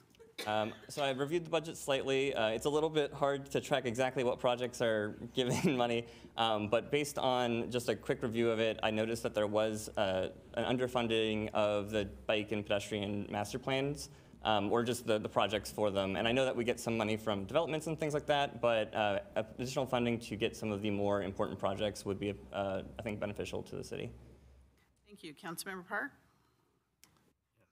Thank you very much for applying. Thank you very much for coming in. What would you do to promote more walking and biking in the city? I think that a lot of people like biking places when you can be outside and be with people. And the Park Station Hash Tree closed recently, and they had a bunch of people bike over for the 2-for-1 beer night. But I think working with local businesses to try and advocate for more bike-friendly activities would be really good. Maybe benefits for biking to different city-run activities would also be beneficial. And then just improving the facilities for biking. So any sort of bike lanes, or also widening sidewalks and making it safer to walk around the city would be good. Fully agree. Thank you very much. Thank you, Vice Mayor Cox. Thanks, Patrick. What do you think of the implementation of Vision Zero programming in the city of Santa Clara? As a bicyclist, I support Vision Zero. I think that reducing fatalities is always important, and I frequently have interactions with cars on the road where I am, seen as a obstacle. I think that it would be important to make sure we identify the right places for Vision Zero policies, because we don't want to just put a bunch of stuff in places that we shouldn't have it. But yeah, improving any sort of safety measures for bicyclists and pedestrians would be important. Thank you. Councilmember Gonzalez. Thank you for applying. And how would you categorize and address challenges for elderly, expectant mothers, toddlers, and others who may not easily walk or bicycle to destinations like, not limited to grocery stores, schools, and restaurants? Yeah, I think a diverse mobility system is important for that. I see it as people who can't bike would probably walk or drive. And also making sure that we invest more in dense infrastructure or dense development is important for that, because people aren't going to walk, 7 miles to the local grocery store. They're going to want to walk to a local grocery store. Things like the Irvine development in the north side of town was a great example of that, because they have the Whole Foods that's right next to the development. They can easily walk back and forth to that. So providing that sort of new development would be really beneficial to the city. And in addition, I think having shuttle programs for people who need it, like the elderly, if they're at a single location, would be also beneficial. Thank you. Thank you. So it's time for your closing statement. It went fast, didn't it? It went so fast. Yeah, thank you for having me. I really am very passionate about biking, walking everywhere. I live very close to downtown, so I like to walk to the local farmers market. We used to walk to yoga, but then our yoga studio had to close, which is a bummer. But we love being in the community and being outside, and I think that through a position on this council, commission, I can assist with the development of more of the infrastructure and also kind of guide development in a way that will be beneficial to everyone so they can use more multimodal functions. Yeah, thank you. Thank you very much, and thank you for coming in person, and if you just wait another applicant, we're going to be making our decision. Thanks, Patrick. Thank you. Okay, your last applicant is Jonathan Marinaro. Thank you, Jonathan, and welcome. And when you're ready, you can give us your opening statement. Thank you, Mayor, and thank you, council members, for interviewing me today for the position on the BPAC. I am a long-time avid bicyclist since my parents told me that I had to bike to go do water polo back in high school. And believe me, when you live at the top of a hill and that's at the bottom of the hill, that's great when you're going to practice, but it's terrible when you're trying to come back after you've put in a couple hours beatering all day.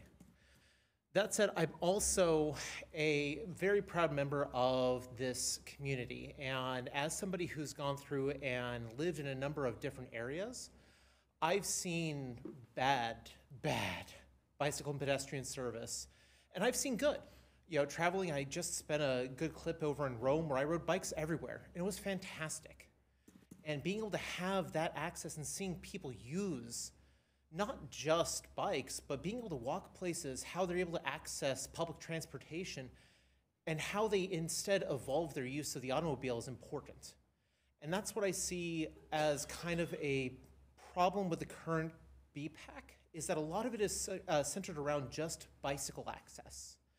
And I feel like there's a bit of pedestrian access as to one of the questions I'll be asked, but also for how its role plays in multimodal transportation with public transportation, our amazing Caltrain system. I used it for 2 years when I commuted up to the city, and it was beautiful being able to bike right over to that and take that on up. So my plan is to not just see it as a piece that we need to fix, but as part of a holistic whole and how we can go through and streamline not just how we work with people who bicycle around the city, and believe me, I am happy to do so as I've done tonight, but also how pedestrians are able to actually interact with our city and how they're able to interact with automobiles and everything else in there. And as an advisory committee, I want to go and talk to you about how you see the evolution of this and take that to there so that we can go through and do the hard work of understanding the studies and everything and bring that to you and be a better advisory committee to you. Very good. Thank you. Councilmember Chahal. Thank you for applying, Jonathan. Do you feel there should be more bike lockers in developments or public spaces? What would you do to advocate for these needs? As someone who's had 3 different bikes stolen over the years, yes. That said, one of the biggest issues is that we're only requiring it in new development. And looking around, as Patrick noted before, we need them in locations where people want to go to that they don't exist. I've had U-locks, chains, and everything cut through. So it's not just a matter of having a place to securely lock it on up. You need to have a box these days. And it's not just for, a nice multi-$1,000 bike, but, the $40 one will get stolen just as well. So yes, we do need more, but we need to be smart about where we place them and understand that they need to be where people want to go, not just where they're living. Thank you. Thank you. Councilmember Hardy? Thank you. What do you think about the amount of money the city budgets for bicycle and pedestrian improvements?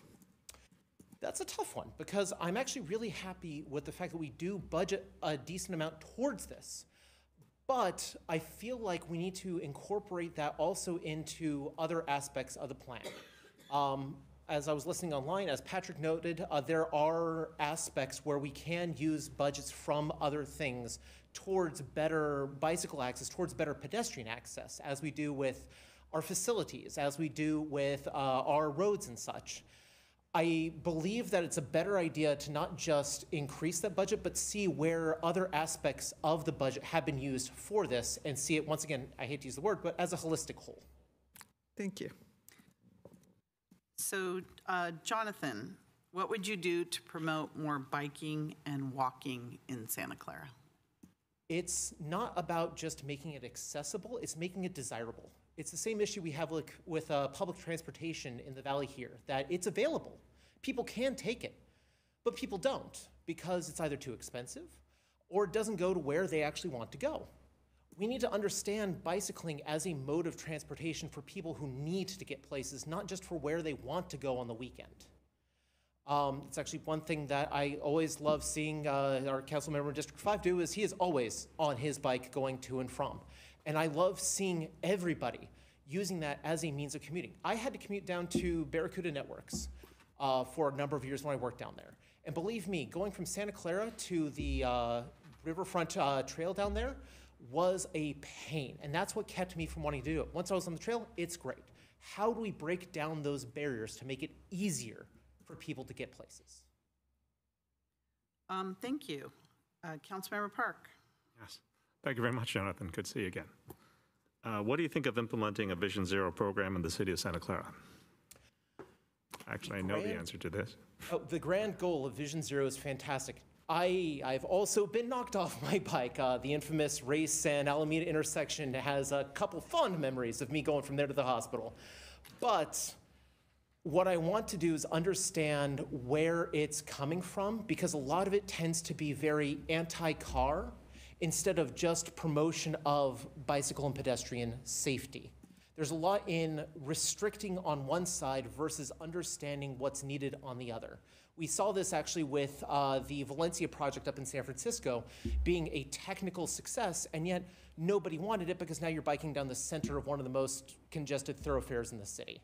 So being able to look at that and understand what their goals are, but also be able to push against maybe a couple of their points, I don't have a problem with. Thank you very much, sir. Thank you. Vice Mayor Cox? Thanks, Jonathan. And finally, how would you categorize and address challenges for elderly, expectant mothers, toddlers, and others who may not easily walk or bicycle to destinations like, but not limited to, grocery stores, schools, and restaurants? That's what brings in the concept of pedestrian access, but also multimodal access. I made this a point before that we need access to our public transportation, and we need that to be the main link between large locations, especially for those that can't easily hop on a bike and just ride down the street. Being able to take your bike with you, or even just be able to access and walk to Safeway when you're pregnant or you have an injury that you're taking care of or worse. We need to have that transitionary point. It can't just be pedestrian, it can't just be bicycle, and it can't just be car and public transportation. It needs to have that central tying effect that allows us to get around. Thank you. Very good. Now it's time for your closing statement. Thank you, Mayor. I love our city when it comes to what we've done, given what I have experienced in many others, including quite the header trying to ride a scooter through Las Vegas one time. And looking at that, understanding those needs, and talking to not just who we advise, you, but also our constituents, is the biggest priority of this. We can try to make recommendations for policy, but without understanding the actual needs and addressing the problem, we're solving something that ain't broke. So thank you for having me. Food for thought. Thank you. Thank you for applying. Okay. So that concludes your interviews for BPAC.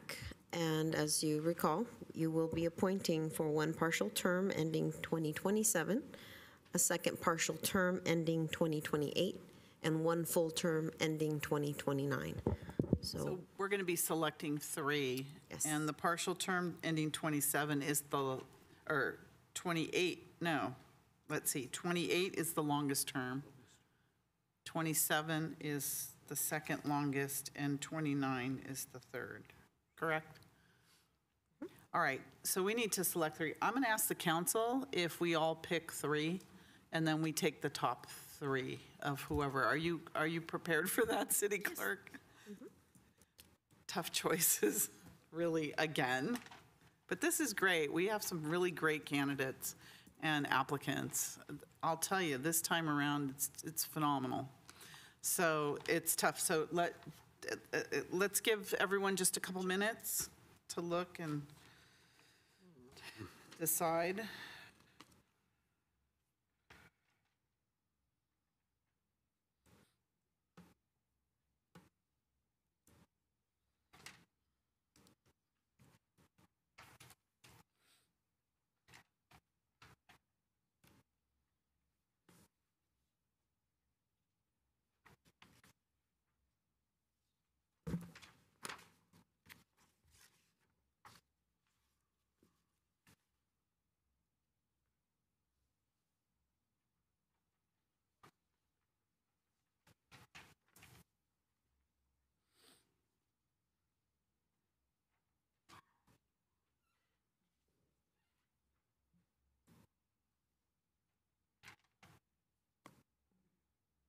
Okay, we ready? Sure. All right, when you're ready, City Clerk? Would you like me to begin again? Yeah. As the same order? Or you can go back, either way. Okay, well, we could start at the other end.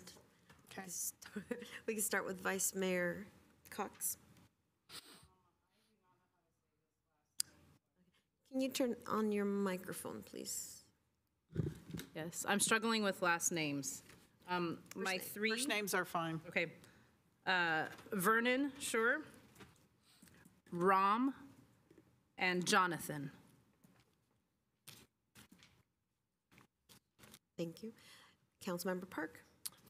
I'm going to go with Vamsi, Vernon, and Jonathan. What was that third one? Jonathan. Oh, thank you. Okay. Mayor?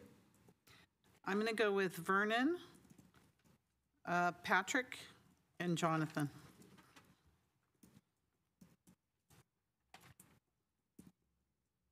Councilmember Hardy. I'm going to say all of them could be just great on here, so this is why I've struggled. But Jonathan, George, and Vernon.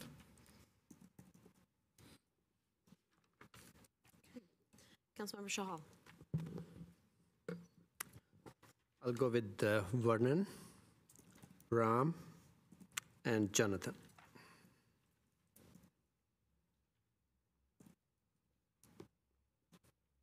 Okay, and Councilmember Gonzalez. So Jonathan, Patrick, and George.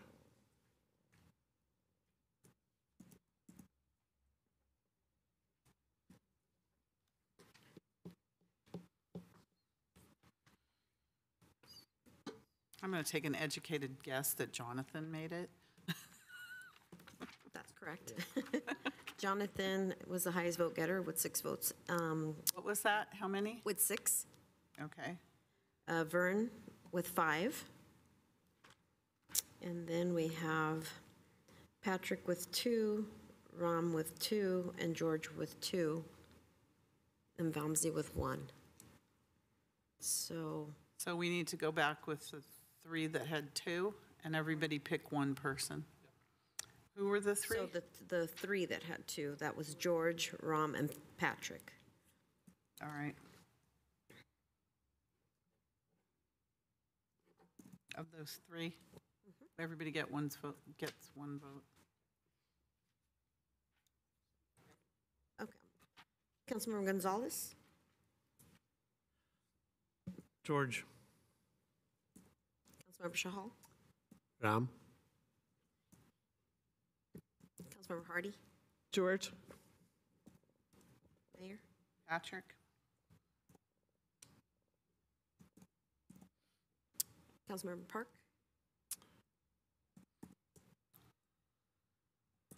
George. Councilmember Cox? Does George have 3 now? Does that matter if I ask? Am I cheating? George has 3 Oh, now. well, we also need an eligibility list, so. Oh, okay. Ram, please. Okay. So So George, George and then Ram in 3, and second. then Ram got 2. So the motion is going to be to appoint Jonathan for the partial term ending 2028, Vernon for the partial term ending 2027, George for the full term ending 2029, and Ram for the eligibility list. Oops, I would so move that. Second that. All right, we have a motion and a second. So if you get that down, Nora, you can take your time. You can repeat that if you like. And as the maker of the motion, I would like to say, I really appreciate so many people that care about this. And please realize that down the road, we'll have more openings. Please apply. It's important.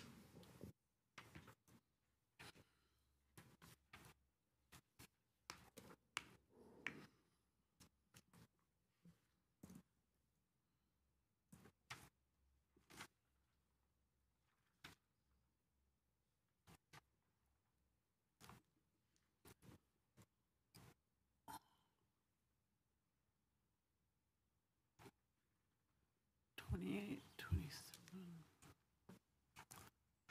'29. It's sort of, and we have the eligibility on there. Yes. We just can't read it. Can't read it. Okay. It's Ram. Okay, all right, please register your vote.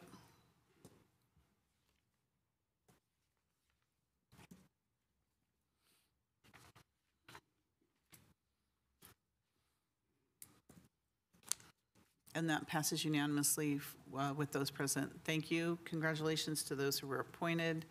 Thank you for applying. To those who weren't, please come back again. We appreciate everyone's participation in this. It was a tough decision. There were so many great candidates. Thank you again for applying. Believe it or not, we're only 2 minutes off schedule. All right.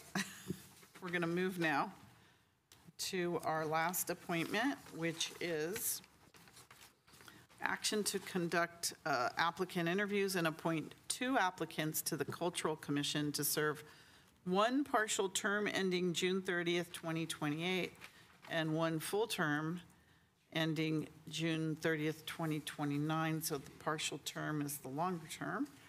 So, City Clerk. Thank you, Madam Mayor. So your first candidate is Kuku Das, and she is here in person. Okay, please come forward. And welcome. Thank you for coming in person. And when you're ready for your opening statement, we're ready for you.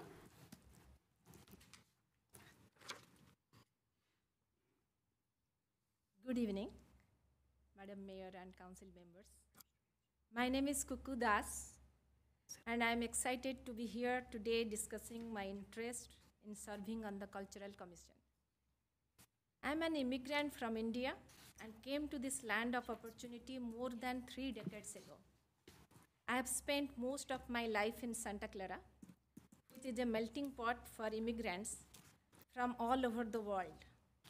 Everyone has their own unique culture that makes them special.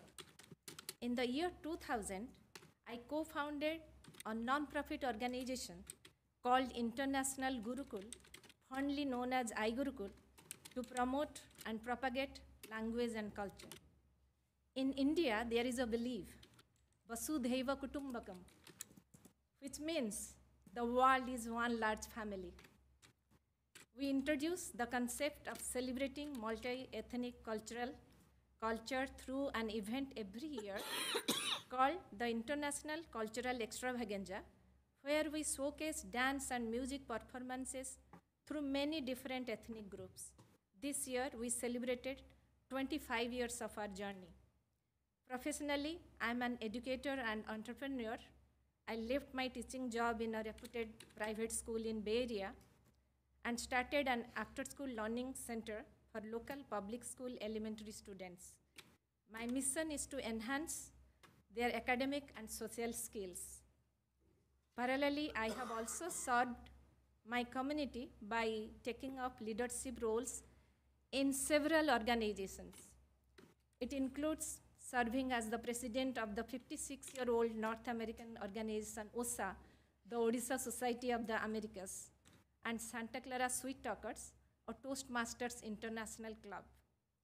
I'm also a proud member of AIA, the Association of Indo-Americans, which is a conglomeration of 48 different organizations.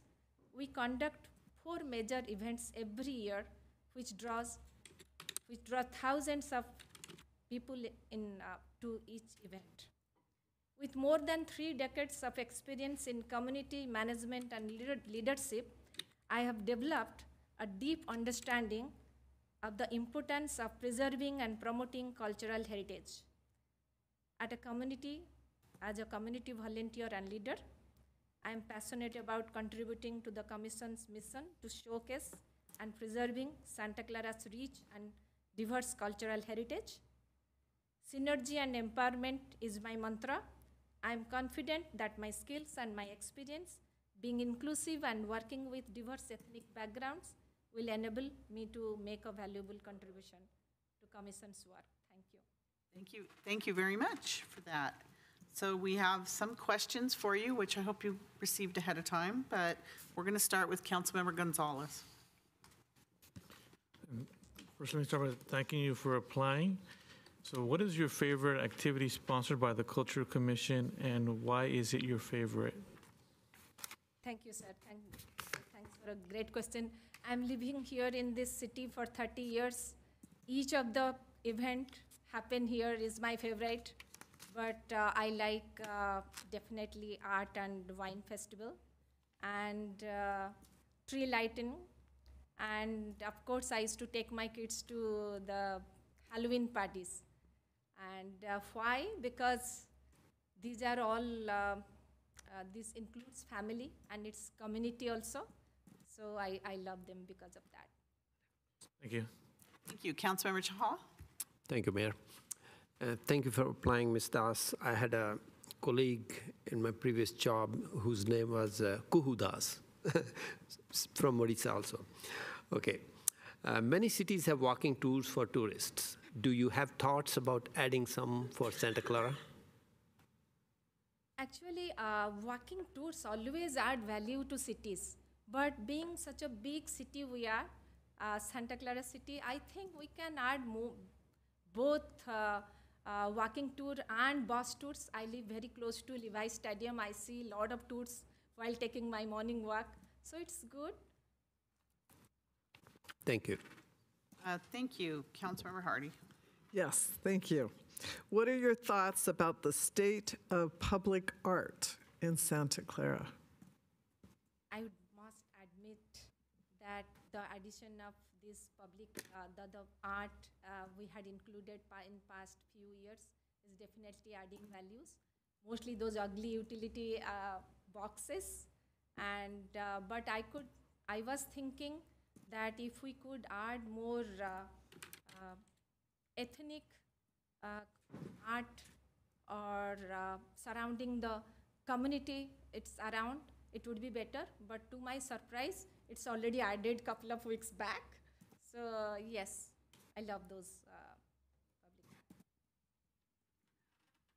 Okay, thanks. Other cities have celebrations like Diwali, Cherry Blossom, Chinese New Year. What are your thoughts about what Santa Clara could be doing for these type of events?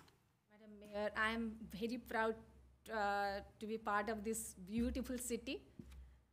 We are doing many good events.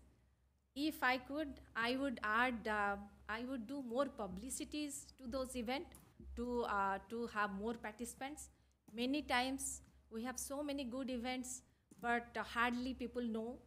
So maybe including small business or community groups to involve them in such events would be better. And adding more events to our city. Very good, thank you. Councilmember Park?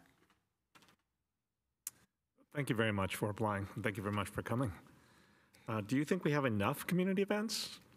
Give an example of other community events you would like to see here. Looking at my background, I'll always respect multi-ethnicity and all the different cultures around.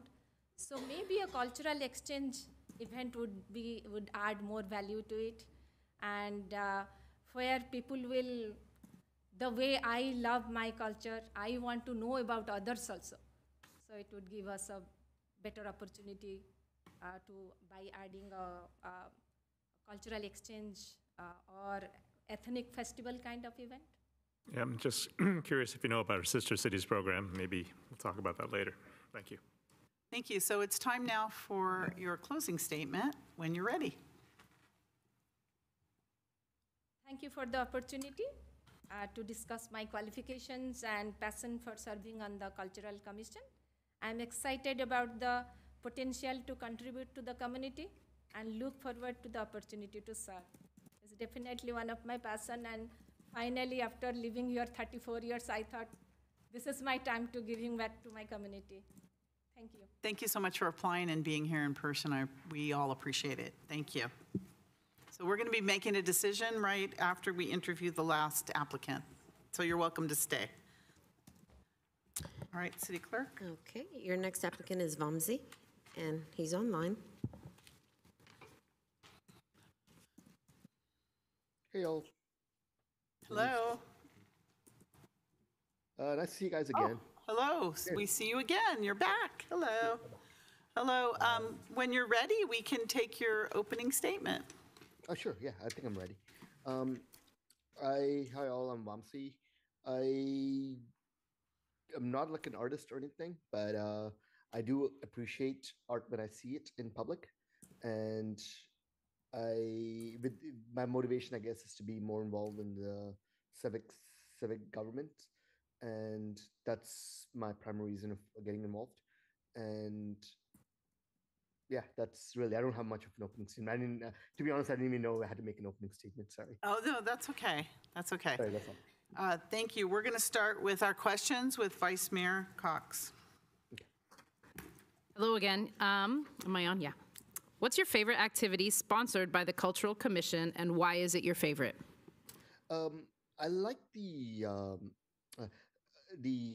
concerts in the park, and it's my favorite in general because I like live music quite a bit, and you don't have to do a lot to go to like a concert in the park and just go and hang out and yeah, just enjoy the music. It's also very friendly with a group of friends or with family, and the flexibility is something I enjoy.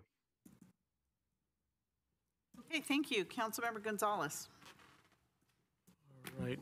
Many cities have walking tours for tourists. Do you have thoughts about adding some for Santa Clara? I wasn't. I thought about it, and I felt there isn't a whole lot of density in Santa Clara to do a walking tour. But what I would like to see is the equivalent of that would be like a ethnic food tour or something like that, and which keeps Santa Clara, which leverages Santa Clara's immense diversity in various ethnicities and various cuisines we have. So some other ways to explore Santa Clara, instead of like a walking tour, would be like a coffee shop tour of various coffee places or restaurants or whatever. That's something I had in mind. Thank you. Thank you. Councilmember Chahal. Thank you again, Vamsi. What are your thoughts about the state of public art in Santa Clara?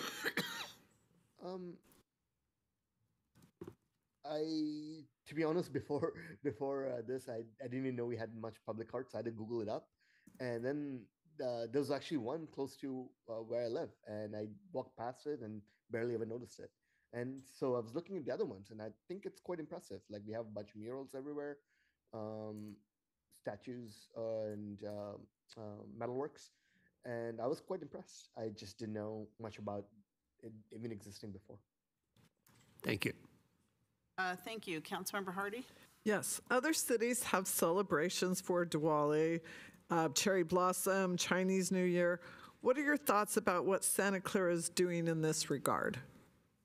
I would advocate more of it, just because these events tend to give exposure of one culture to everybody else, and those events tend to be pretty family friendly, and you can also go with a bunch of friends, and so these are very good social activities to enrich yourself.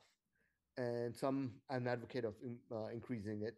I don't know if we had a Diwali or cherry blossom in Santa Clara yet, but equivalent, whatever the equivalent of that is for other cultures, I'm advocate of all of that. Thank you. Do you think we have enough community events? Give an example of other community events you'd like to see.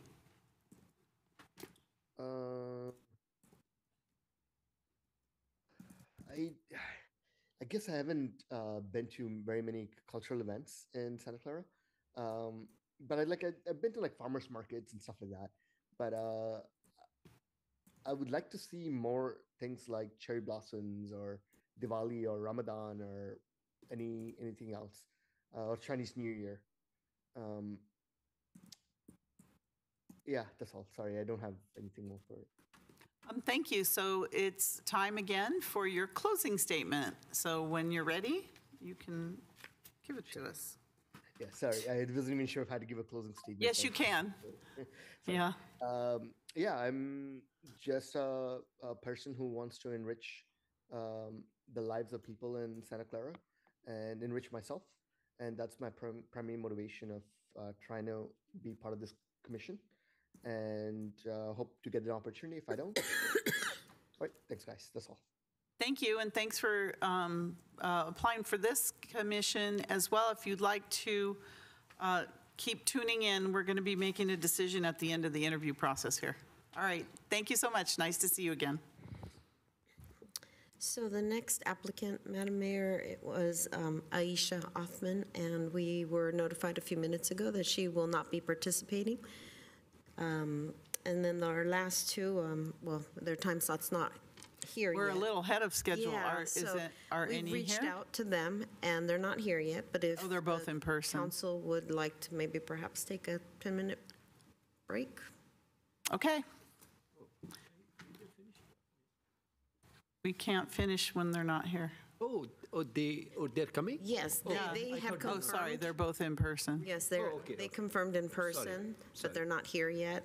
But the one that followed, Mr. Vamsi, informed us a few minutes ago that she is not participating. No, I'm sorry. I thought they're not coming. Oh, no. No problem. Okay, let's go to 8:05. That's our next time period. All right, we're going to take a quick break. Thank you. Break time.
If everyone could take their seats, please. No, we're not done.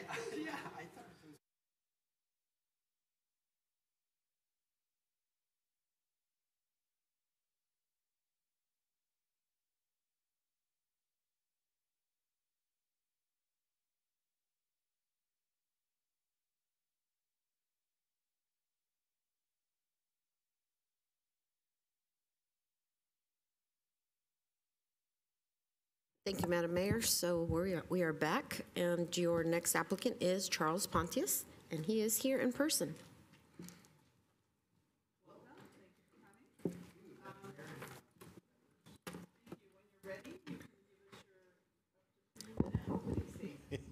2 minutes. Mayor, 2 minutes, your 59 mic's off. seconds. Okay, I'm going to start that again on the microphone. So when you're ready, you can deliver your up to 3-minute opening statement, and then we do have some questions for you. So Okay, welcome, Charles. thank you. My name is Charles Pontius.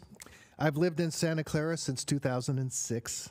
My wife and I live on Benton Street across from the Carmelite Monastery.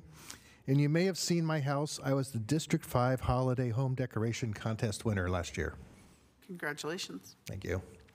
I have a degree in classical guitar performance from CSU Sacramento and a minor in computer science. I leveraged my minor for a career in high tech. After my children were older, I led a blues rock band for 7 years. And I worked for 2 music startups, including an internet jukebox company called eCast, where I was VP of engineering and briefly ran the music licensing department. So I feel I have a very eclectic musical background. I'm now happily retired, and I've become a full-time musician. I work at Guitar Center 1 day a week as an instructor and also teach privately. I study jazz guitar and classical guitar privately. I belong to the South Bay Guitar Society, and I'm a member of their classical guitar ensemble. But I perform regularly in my guitar act as Carlo Di Mello. You may have seen me at Santana Row, where I've played for 3 years, but now I mostly perform privately as my career has grown more successful than I ever imagined. As a liberal arts major, I had classes in art appreciation and art history. I grew up in suburban Washington, D.C., and often visited the National Gallery of Art. And my love of art continues to this day. I've been a member of the Prado Museum in Madrid, the Uffizi Gallery in Florence, and the Rijksmuseum in Amsterdam. As a CSU graduate, I had courses in California history and government. I believe in community service as a principle, and I am a member of the Old Quad Residents Association. I have volunteered at the Historic Homes Tour, and I served as a Santa Clara County Commissioner on the Behavioral Health Board for 9 years, till I termed out. I was vice chair for years, and I usually wrote their annual report to the Board of Supervisors. I was awarded a Community Hero Award for this work in 2021. Although this work was rewarding, it was very draining to me personally, and I am still interested in serving my community, but I admit that I'm interested in something more fun like the Cultural Commission after doing that. I think it'll be fun and I will learn a lot. So in short, I feel that my background in music and art, my experience working with folks from many different backgrounds, and my experience in public service have prepared me well for work on the Cultural Commission. And I love my city, and I would welcome a chance to help to make it better. Thank you for that. I appreciate that. So we're going to start with our questions. Councilmember Park.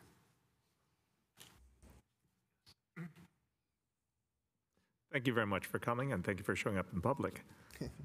What is your favorite activity sponsored by the Cultural Commission, and why is it your favorite? And sorry? And why is it your favorite? My favorite is the street dance. And it's because it brings all sorts of people together, and it's a very fun evening. It's only gotten better over the years, I feel. Thank you very much. Vice Mayor Cox. Thank you, Charles. Many cities have walking tours for tourists. Do you have any thoughts about adding some for Santa Clara? Well, I think this is an excellent idea. During COVID, my wife and I walked every night through the Old Quad and University campus. And given the history of the missions, the historic homes, and the former downtown, I think there could be several self-guided tours which we could develop and put online. But I also think it might be interesting to create a biking tour of Santa Clara because it's kind of spread out over a fairly large area. And so that's something else maybe we could work with the BPAC to develop. Thank you. So that's a yes, I think we should do that. Councilmember Gonzalez. Thank you for applying. And what are your thoughts about the state of public art in Santa Clara? Actually, to be honest, I don't see a whole lot of it. I like the street boxes and the public art around the community center. I would like to see more of it, and I was wondering if we could enlist local merchants to contribute some space to it, maybe. For example, at the Mission Center. But when buildings close for demolition and future construction, they're often vacant for years. And I was wondering if there's some way these spaces could be like art canvases instead of blighted eyesores, So that's a thought I had on that. Thank you. Thank you. Councilmember Chahal. Thank you, Mayor. Thank you for applying, Mr. Charles, and thank you for decorating your house for public and for yourself. My wife. My question is, other cities have celebrations like Diwali, Cherry Blossom, Chinese New Year. What are your thoughts about what Santa Clara is doing in this regard? Well, I've looked at the work plan for 2025, and none of these are on it that I could see, right? Except I think there's something about Holi. I think that the commission seems to be very busy, and perhaps it could help coordinate and facilitate civic groups that would be willing to do the lion's share of the work. Like I'm thinking like the Parade of Champions or something like that. But in general, I think it's a great idea. I don't know a whole lot about some of these holidays, like Diwali. I thought was a Hindu holiday, and I looked it up. I know it's also recognized by the Jain and the Sikh religions, but I was thinking maybe for that, maybe a fireworks display might be an appropriate thing, because they don't quite have the same house decorating tradition or something like that, but a fireworks display, because it celebrates the triumph of goodness over evil and light over darkness, so that might be a cool thing. But the one I think that might be the low-hanging fruit would be the Chinese New Year. But I think that my take on that, it should be a Lunar New Year celebration, because Chinese New Year is kind of restrictive, and we have a large Korean population. They also celebrate a Lunar New Year, as do the Vietnamese. I think most of the Asian cultures do. So maybe making it a Lunar's New Year would be some low-hanging fruit that would be fairly easy to do. Also, even though it's a lunar calendar thing, it has the benefit of mostly being at the beginning of the year, whereas Diwali moves around a lot. Because it's a lunar calendar thing, and it also happens in a kind of congested period of the year. But I was thinking, and also, we have a large Muslim community, and I don't really know what they do to celebrate, because, Ramadan moves all over the year, and it's kind of hard to nail down. But I was thinking, as a multicultural thing, one of the things that we might do is to consider like some kind of a food festival, because food is pretty non-confrontational. It's not, when you get into religious festivals, they can be excluding and people can take offense and things like that. But a food festival, I don't think anybody would have any problem with. And that could be pretty inclusive of lots of different cultures. So I think, and that could also be scheduled for sort of a lull in the calendar, instead of everything happening in the fall. Anyway, that was my thought on that. Thank you very much. Thank you, Councilmember Hardy. Yes. Do you think we have enough community events? Give an example of other community events you would like to see. Well, I already used my food festival. You said one of my favorite words, food, so go ahead. I would like to see a return of the 4th of July celebration. I don't know what the considerations are for that, if it was COVID or whatever, but I thought that was a pretty great community event. Also, so I belong to this guitar society, and it's a nonprofit, and we have a community outreach group, and they don't do a whole lot like they could, but they do try to offer concerts for communities and things. And I was wondering if other arts organizations might have similar community outreach, and maybe we could work to schedule more, like, smaller scale events, like little concerts at the senior center or at the gazebo in Lexington Park or things like that. So I would like to see just more music in general being done. I mean, the street dance and the concerts are great, but I mean, we could have smaller scale things more often. So thank you, Charles or Carlo. I don't know which one I should call you. Well, it depends on the circumstance. I don't see your guitar, so I'll call you Charles. That's right. That's actually my name, so yeah. Okay, very good. If you'd give us your closing statement now. Oh, my closing statement. Well, basically, I just feel that my background in music and art and my work experience prepares me for this job. Based on being in the city, based on being a council member, I understand, the constrictions of public service and the Brown Act and all those sort of things that you have to deal with. And I feel like that prepares me for this. And I'm at a place in my life where I would believe I would enjoy this. And so I would like to be considered for this term or as an alternate. Either way, I understand that you have other applicants. So thank you much for your time. Thank you very much, and thank you for applying and coming in person. We appreciate that. And we just have one more interview, and then we'll be making our decision, so you're welcome to stay. Thank you. All right, City Clerk. Thank you, Madam Mayor. So your last applicant is Esther Rubin, and she is here in person.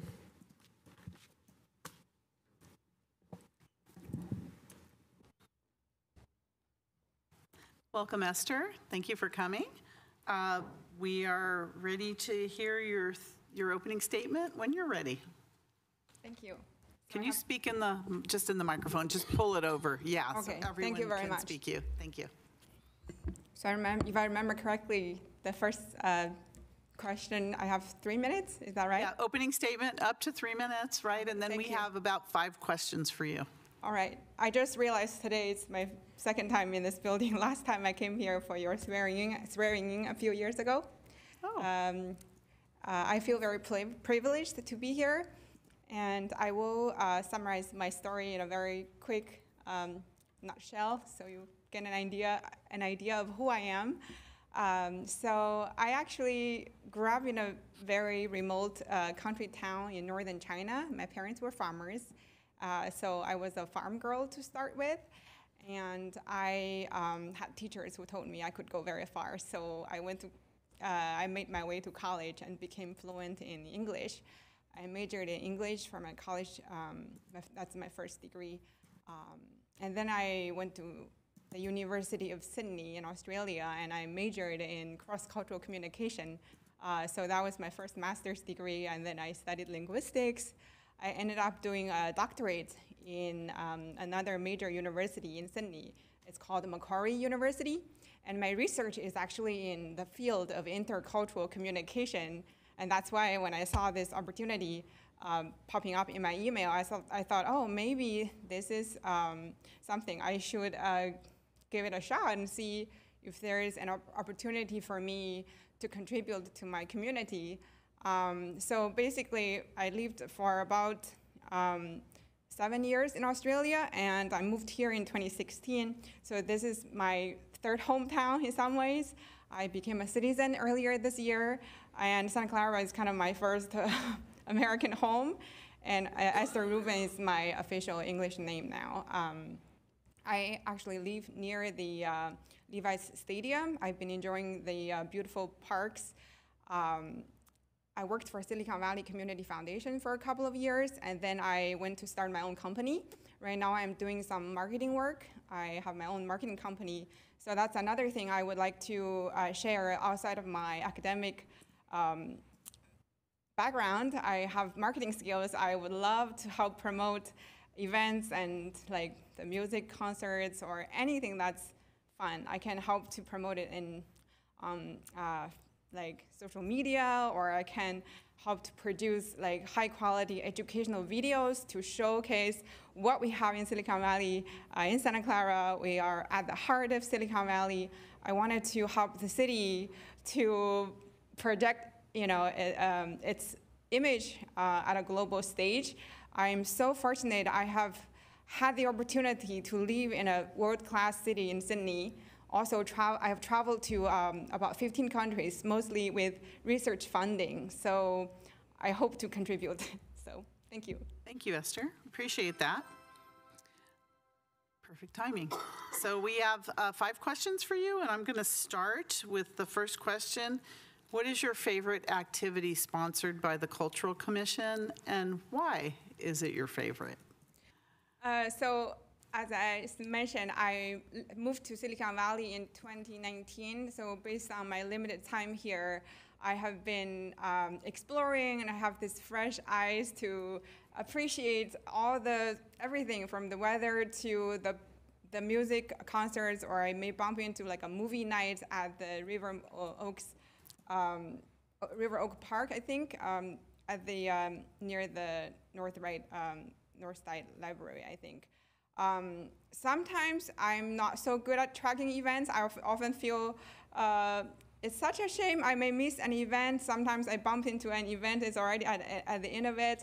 I knew there have been great things happening, and sometimes I talk to people, the business people who are at these events. I love just hearing their stories because because myself, I used to be a farmer. I sold vegetables with my dad on a vegetable market. So I knew everybody has amazing stories and they have their lifestyle. They are an element of our city and our culture, and every single person here is a carrier of culture. So when I think of Cultural Commission, it automatically sort of brings me back to my passion for just learning different cultures. And so I believe that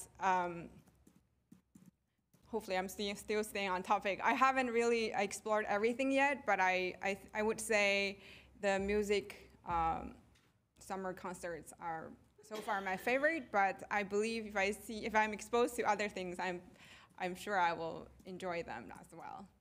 Oh, very good. Thank you. Councilmember Park? Yes. Thank you for coming.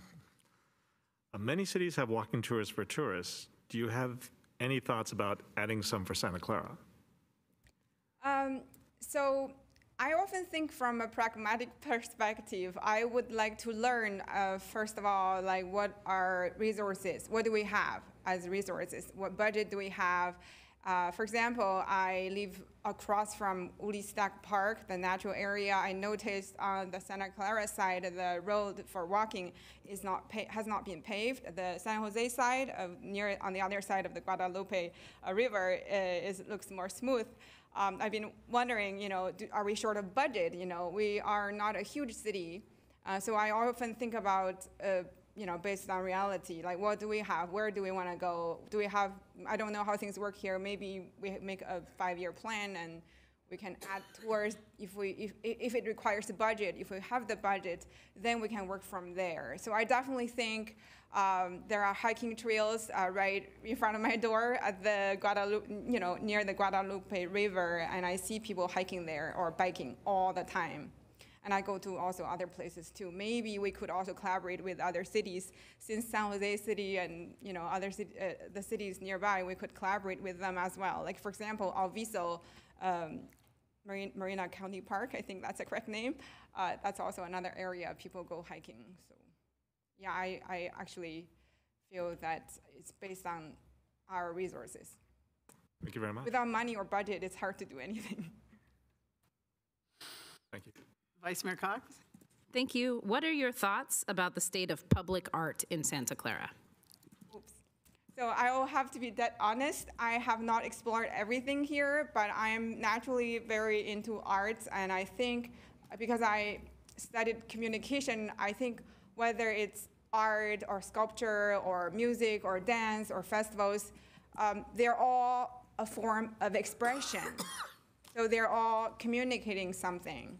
So for me, it all comes down to, from a strategic level, for example, what kind of image are we trying to paint for Santa Clara to represent Santa Clara for the time being, as well as where do we want to go, where do we want to get in the future.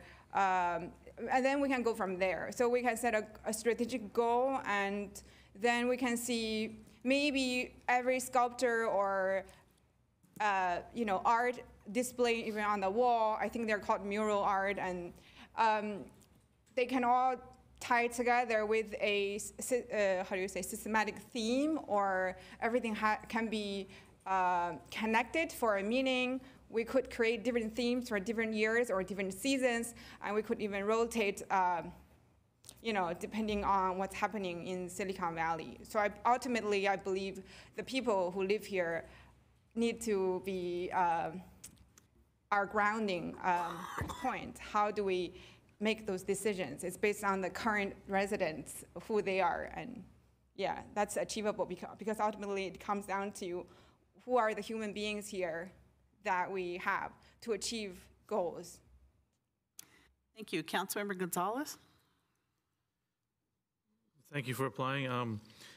So other cities have celebrations like Diwali, Cherry Blossom, Chinese New Year. What are your thoughts about what Santa Clara is doing in this regard?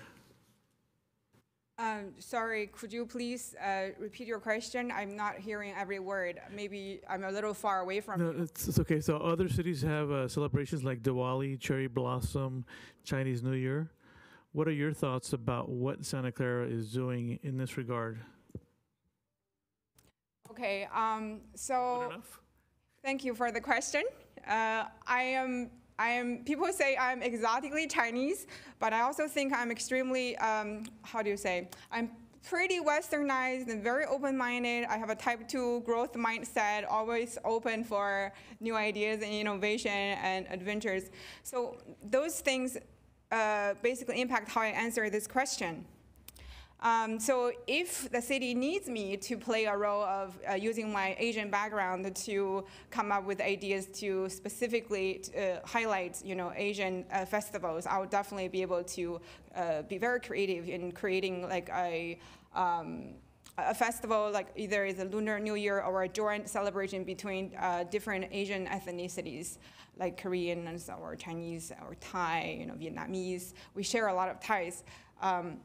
Historically, those countries have a lot of ties, like, they have common shared language ties. Maybe, they have evolved now. They look different, but a lot of the roots are similar. So that's something I guess I can be very creative.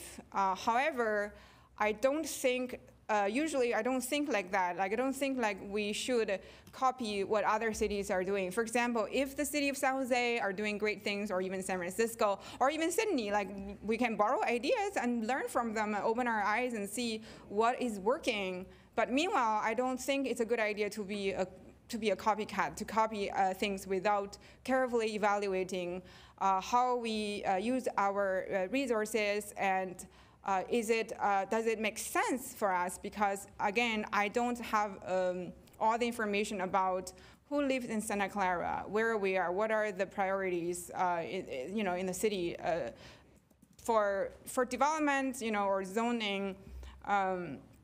So it all comes down to identity.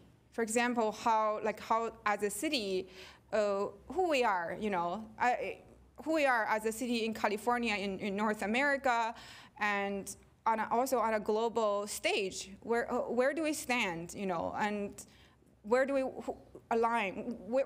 Who should we align with? I've lived in a beautiful city in Australia, Sydney. They do fantastic events right near the Opera House. They invite ethnic groups to have periodical performances, and they also have chocolate festivals, and I know here we have Art and Wine Festival. So we can call the same name Art and Wine Festival, but we can change the elements in them depending on what we want to do.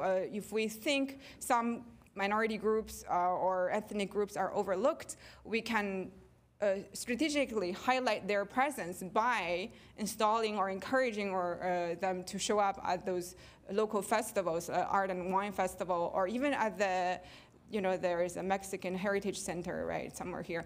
I know from working at Silicon Valley Community Foundation, in Silicon Valley, it's not just all glory and innovation and tech companies. We have people who are marginalized.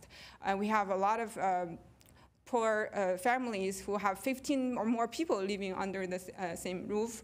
The struggles are real, and I usually it's easy for me to understand them because I was once one of the poor people. So I hope my unique background would be helpful in things like this. I don't think it's a good idea to waste money just to put up a show, whether it's a Chinese Lunar New Year or lion dance. I want to see what budget we have. Is that the best way to use money? So I'm very resourceful when it comes down to money, like resource management. So. Thank you. Councilmember Chahal. Thank you, Mayor. Thanks for applying, Ms. Esther. This question ties into the previous question. Do you think we have enough community events? Give an example of other community events you would like to see in City of Santa Clara. So I have been an entrepreneur for a few years now, and as a female entrepreneur, and I'm an immigrant, I have a lot of personal drive and motivation to build a good future here. I think there could be a sweet, interconnecting point between everything we're talking about tonight for the Cultural Commission and the business world, like the people here who are creative. For example, I'm creative, but I'm a linguist, I'm an entrepreneur, I'm also a businesswoman. I think in this new age of AI, or I think, speaking from higher education, we want interdisciplinary education. I think that's the future of higher education. So for what you are asking for community events, that's what you're asking, right? That's so I think we can definitely try to be innovative and be forward-looking. And we don't have to copy what has happened, what has been done, what has been successful. We can try to be an innovator. We can create an event that is culturally meaningful, and it could be educational, and it could also provide a fantastic platform to allow our residents to shine, like to the amazing residents here, like who have worked hard for decades to land in Silicon Valley, to live in Santa Clara, and to give them an opportunity to network, to learn. Like I'm a sponge. I love learning every single day. I love reading. I appreciate every single thing the city of Santa Clara provides for me, the library and everything. I believe there are a lot of people who are like that. They want to contribute, and we should create community events to I would say, promote life and work balance, because I've noticed from living in various places in super slow motion lifestyle in the country town in northern China to, I say medium speed lifestyle in Sydney.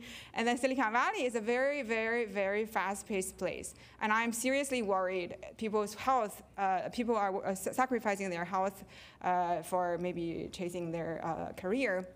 Maybe we can use the Cultural Commission to promote better ways to take care of our well-being. Meanwhile, we can find creative ways to support people who are here in need of support. Like, for example, entrepreneurs, like networking event. People nowadays maybe go to a bar or paid event. They may pay over $100 for one networking event. If we can create something for free that is educational, that showcases the, our city, but meanwhile create an opportunity for people who are educated and who don't want to waste their time for them to network, and maybe they will be motivated to use their resources and their creativity to help Santa Clara become a better place. For example, if there's a company in Santa Clara, I know there are companies, they have space, they may be able to help us, with creating more events. Like I said, every single event from the ideation stage to the logistics and operations, everything, it costs money. We have to plan out how much money we have, how much the money comes from the city, and how much can come from the community. Sometimes I think people in the community love to contribute. They just don't know how, or they don't have the opportunity. If I became a billionaire, I have a big company here, I would love to use my resources to say, hey, use my space and let's do some cultural event, because work life here is not just like a money making.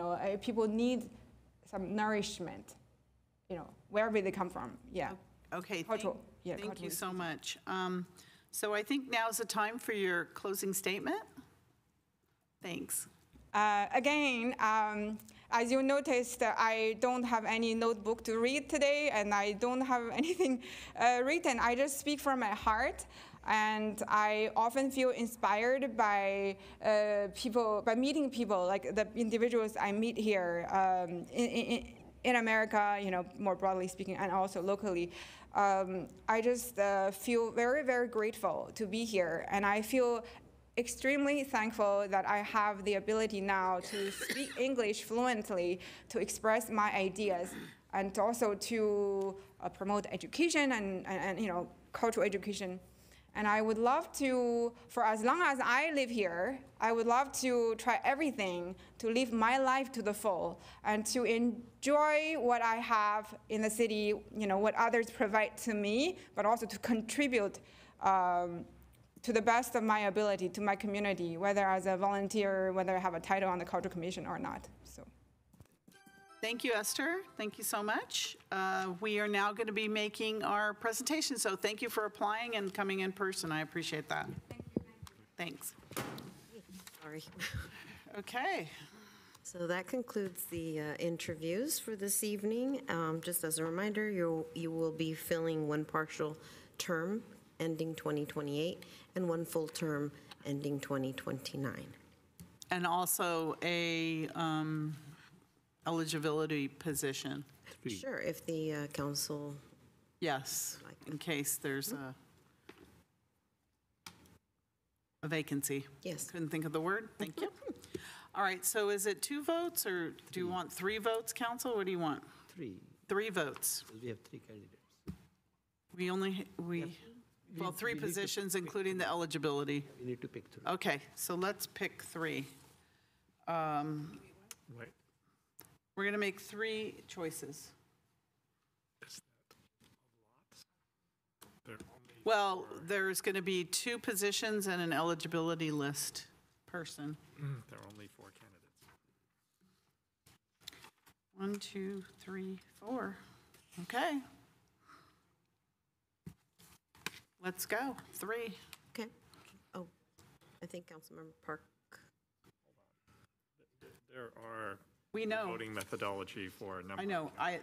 I know that, and I asked the council how many votes you want, and 3 seem to be it. So we'll take the top 3 based on the number of votes, will be the person that has the longest term, which ends in 2028. The second longest term, which ends in 29, and the third person will be on the eligibility list based on the number of votes. Okay. Let's go. Councilmember Gonzalez.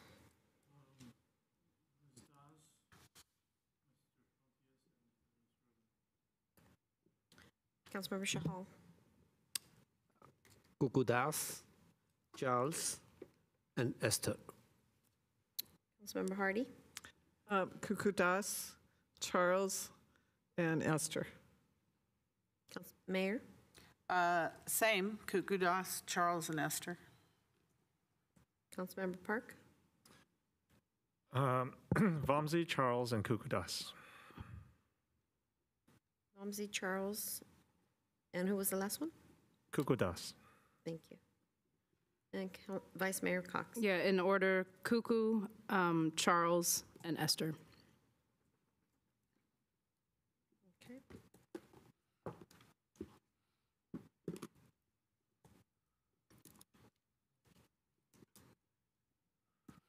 Okay, so there's a tie between Kukudas and Charles. For the Okay, so matter? can you tell us who's the first, which is the longest term ending, partial term ending 2028? And what that means is it's a partial term, you end 2028, and then you're eligible for 2 4-year terms after that. So you could actually serve for a maximum of about 10 years. So that's, do we have, who got that? Who's that? So Kukudas and Charles both got 6 votes each. Oh, 6 each for Yes. that. Okay. And then, And then Esther got 4. So and Esther 4. So we are going to decide who gets the longest term, and then the second person gets the long term. They're both long terms. So, okay, so let's take a vote on who gets the longest term. Either Kukudas or Charles Pontius. do you want to? Okay, so just say the name, and Do then you we'll want say. to do the vote for 2028 then? This is for 2028. Okay. Councilmember Cox, Vice Mayor Cox. I'm sorry, this is the longer term? Yes. 2028. Charles. Okay. Councilmember Park.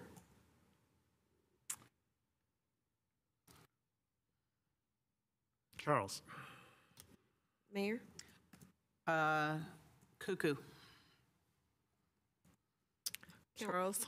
Charles. And Raj. Cuckoo.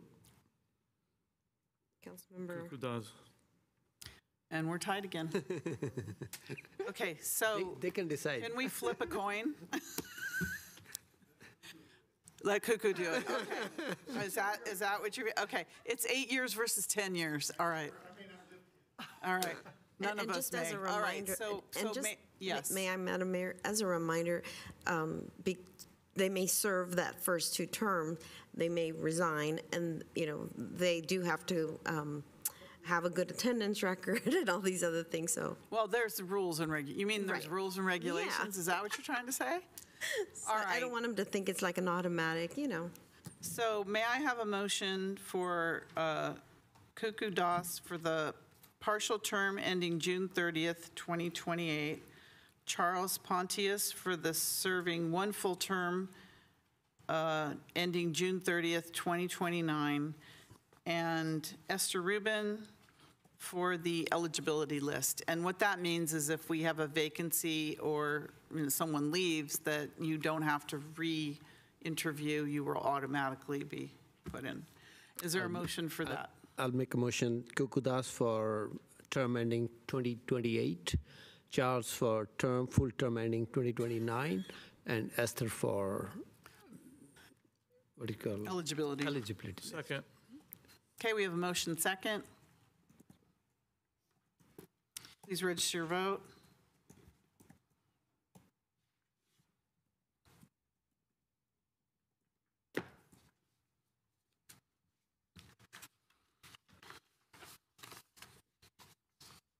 And that passes unanimously with those present. Thank you so much, all of you. That was a tough, I wish we had more positions, but congratulations to those who were selected and to those on the eligibility list. There's always an opportunity. And for those that applied that didn't receive anything, thank you for applying. It was a really, really tough decision. So may I have a motion to adjourn? Motion second to adjourn.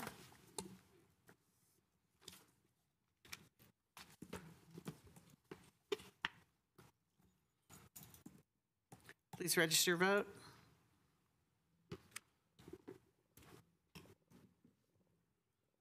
And that passes unanimously of those